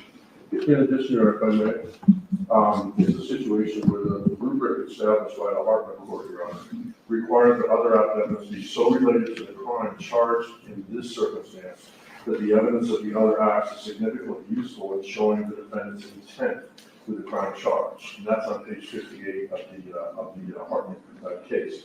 The reason being, Your Honor, the temporal connection requirement is that the probative value of the other act evidence decreases the more it establishes that between the time of the alleged bad act and the time of the alleged circumstances here. And that's an apostasy case. And the government's requirement of acts, Your Honor, don't have the tendency to prove the crime are more or less the ones they're putting forth. And I just have a couple for the court. So the timing, as Ms. Stevens indicated in the government's motion, is from January 1st of 2016 through November 12th of 2018. They say that my client threatened someone or threatened to kill them. And it's number 4 under the motion on page, there's not page numbers. On the last page indicating general things by my client and his family. Allegations that the defendant attempted to threaten to kill someone before. So the evidence that in the record run in the first trial was such that Jay said when he was a kid getting stitches, that his father said, quote unquote, to the person giving stitches, boy, if you break that stitch again, I'll break your neck. Okay, that's the type of stuff that they got in. That it doesn't meet any of the requirements of, under Hartman or anything of that nature, especially the time constraint. There's also stuff about mortgage fraud. There's stuff each of one you can go to. I'll direct the court's attention to page 2 of some of the acts that this method of government talks about, and that's with regards to Tabitha Clayton. In Tabitha Clayton, there's 7 listed other acts, concepts. But when you take each one apart, Your Honor, and you go to each one in the record, every single time there's a quote, either by Tabitha, either by Jake or Angela, indicating Billy was not involved in that. Billy didn't live there at the time. For the court's awareness, Tabitha lived at the time with George, with Jake, with Angela, and Angela's deceased father's residence. Billy did not live there at the time. Every one of the people, there's a quote, Your Honor. Volume 32, page 7529. Volume 35, page 8313. Volume 16, page 3664. Volume 17, page 3871. Volume 35, depending on the witness, page 8317. All of those, Your Honor, volume 46, page 11089, all of them specifically say about this concept, he didn't live there. He wasn't there. He wasn't involved. He didn't have conversations with her. So to impute this to Billy, Your Honor, these are the types of things that when you get to the specifics, it just doesn't make a lot of sense and it doesn't comply with the analysis that the court has to go through.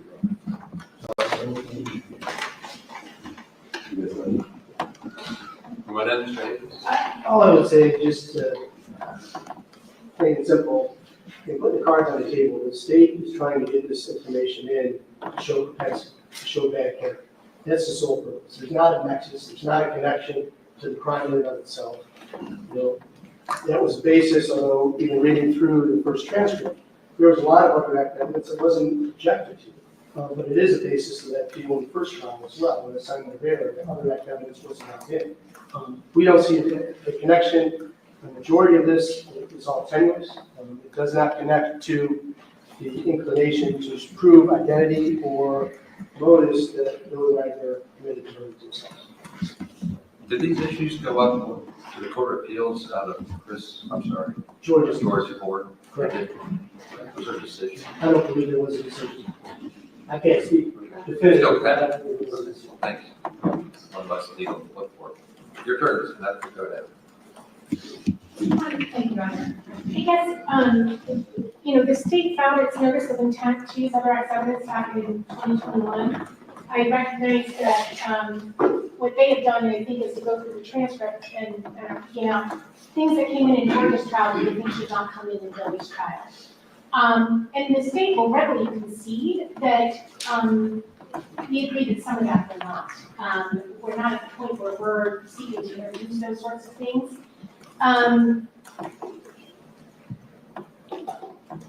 Lost my train of thought, sorry.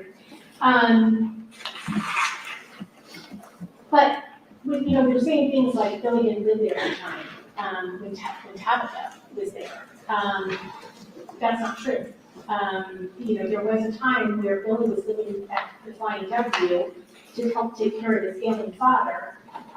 But he would still come over to the house every day, and there was testimony that he did arrive at the end of one of the events there. I guess my general position is it's premature for the court to make rulings on these individual issues. I believe the court has said at least a few times that you've been spending some time in the transcript. But until it's offered, some of this stuff I think came in through George Wagner's testimony, which certainly will not be coming in Billy's. I mean, George talked about a lot of other act stuff. But there are things that are, as this court knows, they're charged with a RICO case, which requires the state to establish a criminal enterprise. And, there are going to be things that are relevant to that. The same thing with the conspiracy, Your Honor. In the motion in mind that you do not have,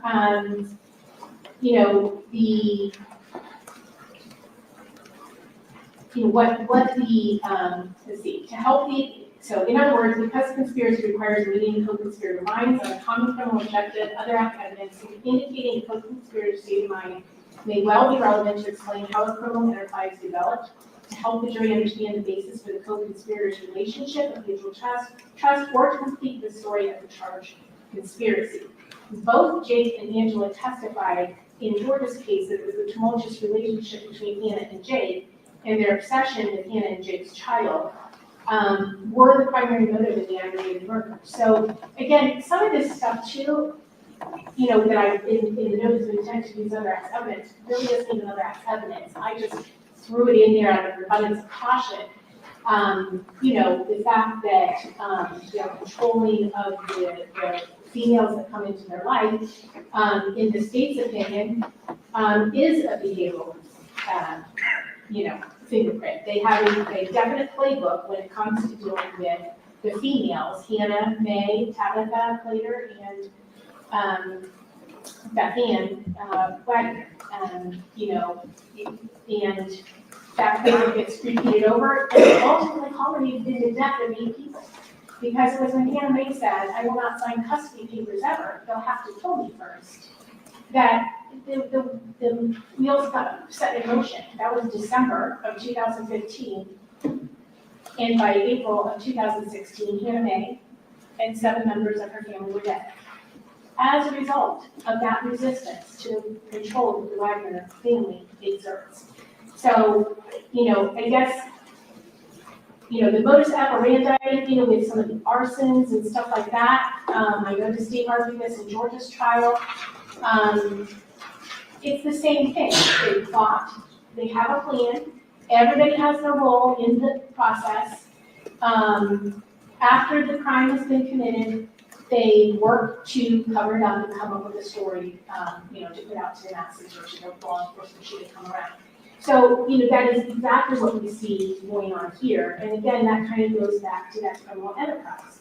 They're constantly committing crimes for financial gain or other purposes, in this case, to establish control of this child that was no longer in their 100% control. So again, Your Honor, I think it's hard because at this point, we've not sought to introduce anything. I don't think that everything that came into that, in George's case, the poaching deer or actually the one thing that Mr. Collins just mentioned, he pointed a gun at somebody. We never heard that in George's trial. In fact, I would say that number 3, instance of defendant threatening Angela Wagner with a gun. Number 4, this is under, there's intent to use other evidence with kind of the general catch-all thing that I have at the end of that. Allegations that the defendant has plotted, threatened to kill others before. We did not bring that into evidence. I would not seek to introduce that. Defendants involved in transporting drugs and engaging in drug trafficking. We know that the story of the night, at least according to Jake's testimony, was that, they were meeting Chris to do a drug deal or to firm up plans for a drug deal. We think that was a fictitious drug deal, but that Chris Rhoden believed was a drug deal. So there are some of those fringes, but again, at this point, we are not, seeking to admit all of these things that are listed here. But the ones that we would be seeking to dismiss, Your Honor, again, specifically relating around, and I would also say that it's certainly relevant, because again, that is their motive. It also goes to their motive, which is another permissible use of other acts evidence. And they freely admit that was, it's proof of motive, opportunity, intent, preparation plan, that the controlling of Hannah May was their motive when they found out that she was going to resist that. So, some of this stuff is extremely relevant and goes to making it more probable than not. And I would also say it is not so inflammatory or prejudicial. It's not like I'm saying, oh, he killed somebody else, or he did this, or he did something really horrible, that they would be like, oh, well, he did that and he did this, which is the concern with in permissible or acts evidence. That's the propensity stuff. Not what the state is seeking in this case. First of all, some of it is just to tell the story, and I have that quote, and I don't know what it is. But to complete the story of the charged conspiracy, but it tells you Evidence shows that the tumultuous and strained relationship with Hannah, and more specifically the Wagner's motive in committing the aggravated murders, the murders were the final culmination of their jealousy, possessiveness, and control. And that is to, it can be relevant just to give background on the relationship or information on the relationship and as it developed. So again, some of this I don't even think is other acts evidence. Some of the more specifics, if he's saying, well, Billy wasn't there or this or that, I would agree in some of those instances that would not be permissible. But again, there are times where, I mean, they all conspired to commit these murders. They all were doing separate acts. They weren't always together when they were, buying the murder truck or building the silencer or, making purchases. So from those aspects, I think those pieces of evidence would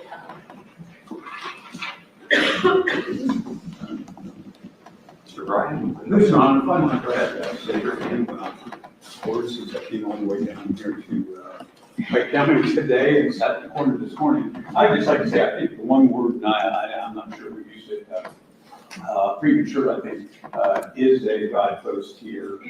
Some of the things obviously that are identified by Mr. Collins' certainly, if they were used in George's trial, won't be used for Billy's, by my view of it. I had not been through this transcript, and some of the other things that Mr. Collins identified that he wasn't there. So what? I mean, I could hire him to commit a murder, be in New York City, and the murder happened here, and the fact that I wasn't there when it was committed is irrelevant. And certainly, if I'd done that 6 times before because I'm a monster trying to kill people off in a drug conspiracy, me being there or not being there, or living there or not living there, is totally irrelevant.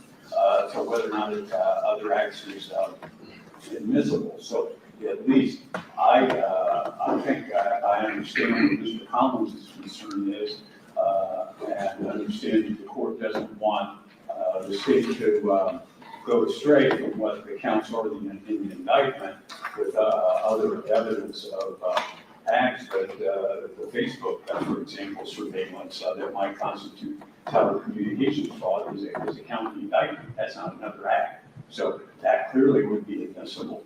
The forging of documents on birth certificates is a county indictment. That's not another act. So I think they have mixed together certain things, claiming them to be other acts when they aren't other criminal acts by the defendant that are under 404B, but rather they're state's evidence to prove the count in the indictment. So that again goes back to where I started, that I think if the court's going to review this and write a decision with certain broad guidelines, that might be a proper, but otherwise I think that it really is premature. And I think at the last hearing, Mr. Collins even said that if this was something that might be able to be considered through the flow of the trial as the issues arise. So unless the court has any questions, I would have nothing to do with that.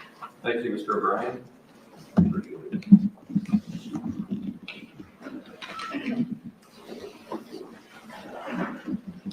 So I articulated my reasons for saying that the death penalty specification should be dismissed. Number one on the list was listing of lawyers, seemed to make that an easy no-brainer, and then I found out that listing of lawyers isn't always advisable. Or when we do so at our own risk. So that was the beginning of a cascade downward into the Court of Appeals, which is fine. I appreciate the fact that they can help guide the trials along the way. But Ms. Knapp, I thought that that was like without enough notice. So if you want to have a record, you're welcome to caution me about not believing what lawyers tell me. So you want to straighten me up. I set the death penalty aside because I heard for months, Mr. O'Brien, that the lawyers, you were here, would I was here during the point. 100%. Yeah, I appreciated the fact that you were willing to encourage me to delay and give me some more time, and maybe that's still appropriate. But I did grab a hold of the fact that you thought you didn't have adequate time to argue, so I gave like the obligatory 10 points, literally 11 points, about why that seemed to be necessary and appropriate. If she didn't get enough chance to answer all those points, I'm going to revisit that just so like I can make sure she can advocate. So just picked up and said, we're all here, the court reporter's got fresh fingers, she can write down whatever Ms. Canepa would like to do to set you straight. I acted in like reliance on lawyers, not hoping to embroil the Court of Appeals in what I already called invited error, but that's at a different level. So scolding for listening to you, actually. Well, at least, Judge, I think my view is that since the notice of appeal was filed, that the state would not be able to add or supplement the record, or the court would not be able to do so either. But my notice went on before yours that I was going to reconsider, so you don't maybe have a final order. I can still hear this, I don't have to act on it, but in fairness to you, I'm not going to interfere with the Court of Appeals. I said to you all, I wouldn't interfere with the appeal, but I would keep this trial moving. I didn't cancel any dates. We got a lot of work to do. So while the Court of Appeals is doing its job, I can still have the second track. But if I went afoul, then we still have time to fix me. So fix me. Well, at least, Judge, I think that it's proper for the court to hear this motion under 404B to in limine today, because that doesn't involve the issue that's in front of the Court of Appeals. But at least my view is, since the issue on whether the death spec should have been dismissed under those circumstances at the time is in front of the Court of Appeals, that we would not have jurisdiction or ability to supplement the record, argue the record, for the court make other findings or defense present something further. So at least with that view, I don't think the state would have any further to present. So like my understanding is I can't act in contravention of the notice of appeal. But hearing argument, taken under advisement, is not an act. This is how I see the law. Like I wanted you to have the opportunity to make your record, so we don't have to schedule another hearing and waste more time, have further delay. So I won't act on this. I will just hear this, take it under advisement, let the Court of Appeals give me further guidance. Like I expect lawyers to be doing 5 different tracks of work simultaneously, not one thing at a time, followed by one thing at another time. Otherwise, we don't get anywhere. So like I run 4 different railroads going the same direction. And that's what I think we have to do, is run multiple actions simultaneously. So I would invite you to like help me understand better how it is I went foul, so I can fix it faster to keep the railroad running. And if you don't want to argue. Yeah, well, Judge, I think the only thing you could do is set aside that your dismissal of the death specs, and that would interfere with the jurisdiction of the Court of Appeals. If I did that in advance of their decision, maybe, because it's not contrary. In essence, I'm giving you the trial level. I wouldn't do that. I told them I'm not going to do that. But like, you don't want to argue now what you wanted to argue before. I'm not going to make you argue, but I might not give you another bite at the apple later. I might call this a waiver if you don't want to give me the argument today. I'm not saying what I'm going to do. I'm just saying there's 4 railroads running the same direction simultaneously. That's how I work. So I would be curious in having this railroad loaded up and ready to go while I'm working on the other railroad, other act testimony, while I'm already working on jury instructions, while I'm already getting ready for a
so I'm pretty much a harper on make the railroad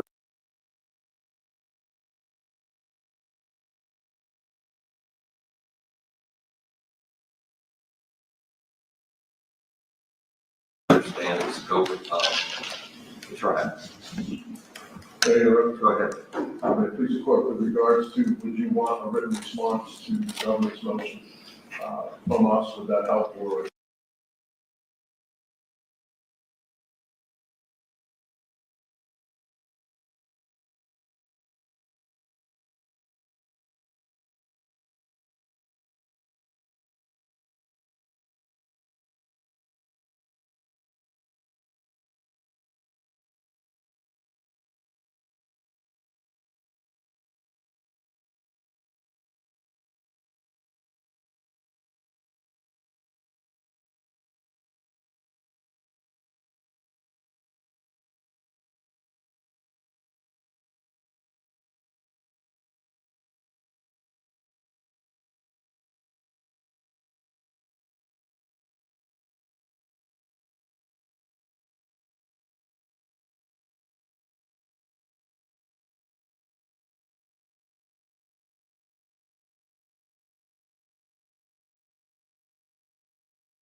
Looking at the indictment, how to get a different motion later on under Rule 15 and 17, wherever they are. Then the whole apple cart goes up in the air. I don't know the answer, just saying anything I give you is always going to be subject to wherever we are at the moment. Good luck to me. When we get a decision,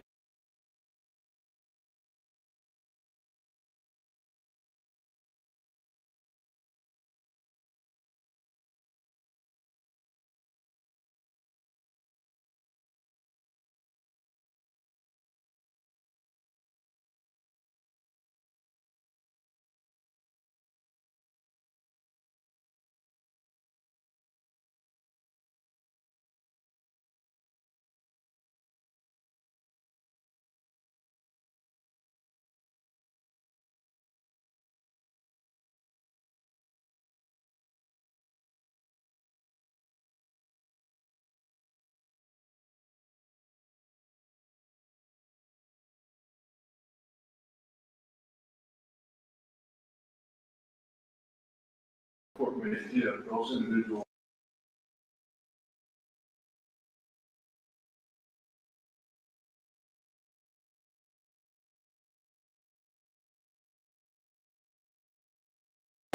anything I do is going to make everybody else's life uncomfortable. Thank you for the offer. I know it gets both ways, 100%. I'm going to call any judge and scream at you and use my best manners to explain my problem. But that's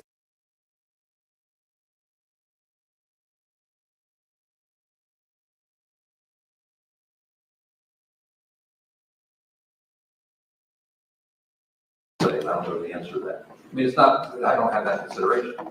I have jury commissioners. I have deniers. Like, I'm way out ahead of you because you don't have to be out there. But I do. Thank you for submitting your proposed jury questionnaire. Twice edited. Oh, you don't know that. I'm probably not going to give you a chance to argue with you. I'm just going to do what I got to do to get there. Thank you for helping me. Seriously, we're making progress. Everything that happens in the room isn't everything that happens.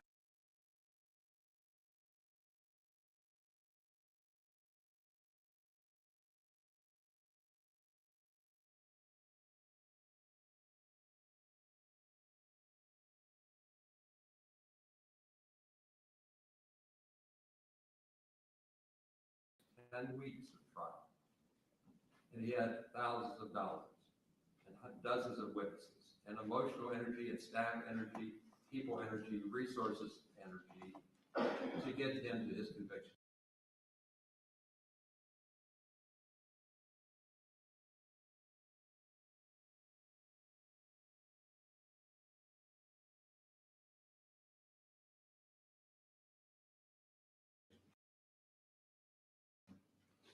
Yet the recommendation here is the same. giving you no credit for all the cooperation that you gave. As Mr. McGee said, you don't have corroboration of a cooperative witness with the sheriff in the county where you reside. If you change your address, take into employment, then you have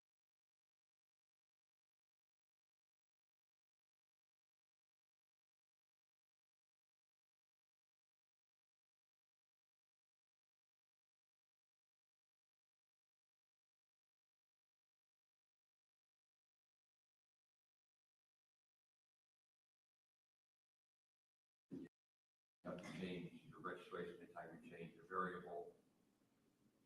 The violent offender database, as you heard earlier, is a 10-year registration, which can be extended. And if you fail to comply with the sex offender registration or the violent offender registration, that can be a violation of any terms of release or separate.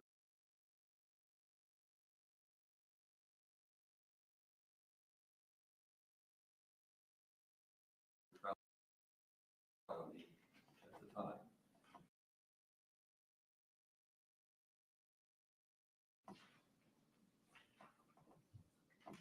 The Chief Justice appoints retired assigned judges to work on cases where there's conflicts or problems. I take that very seriously. It's a privilege after retirement to be granted the opportunity to come back and continue to help my colleagues. That's why I get out of bed every day. There's a need, there's a problem, maybe a skill to apply to resolve the need and the problem. That's how I got here. We talked about this with your dad months ago. I got two problems when I walked into this case. I'll explain the two problems. The first problem was a recommendation on your case that was the same as it was on your brother's, life without parole, which is what he got, right? How did he get there? He went to trial. He had 10 weeks of trial, and he had thousands of dollars and dozens of witnesses and emotional energy and staff energy, people energy, resources energy to get him to his conviction. Yet the recommendation here is the same, giving you no credit for all the cooperation that you gave. As Mr. McGee said, you don't have corroboration of a cooperative witness, you may not have any case. So I have to resolve the first problem is how is it that I'm supposed to treat you the same when in fact you didn't act the same? That's the first problem. The second problem is how do I resolve the good deal that your mom got? 30 years is a really long time. That's a really good deal for the level of the conduct, especially since she could have stopped the whole thing dead in its tracks before it ever happened. And I don't let her off the hook because she didn't go to the scene. I put her equally responsible because the eyes of the law put her equally responsible. So my second problem is how do I resolve what looks to me like some sort of gender bias? And here's how I resolve it. I give you the opportunity of parole after 20 years on your prison sentence. So you do 6 on the gun spec, you do 6 on the gun spec, you do life on all the other counts, everything concurrent, with the opportunity of parole at 20 years. So 32 years out, you get your chance because you cooperated, because you did something to acknowledge the responsibility for the crime. That's not a feel, but that's as close as I can come to solving the problem that's handed to me by these ancient plea agreements. If everybody wants the last judge's sentencing deal, they should have sentenced him under the last judge. Everybody knew Judge Deering was gone right after the last trial, but nobody rushed it in to get it. And when I show up, I solve the problems the way I'm supposed to. So you get your chance to talk to the parole board 32 years from now. And then they do their job, whatever it might be. So I'm not going to sign off on a deal where you get the same for cooperating as your brother does for going to trial. There's the explanation. Court costs, processing, booking, paid state medical expenses, have to pay as a legal obligation. There's no victim restitution because they have civil remedies available. So you can go ahead and be excused. We're going to register you under both those registries. And we're going to take a break. So we're going to go off the record. Thank you to the lawyers.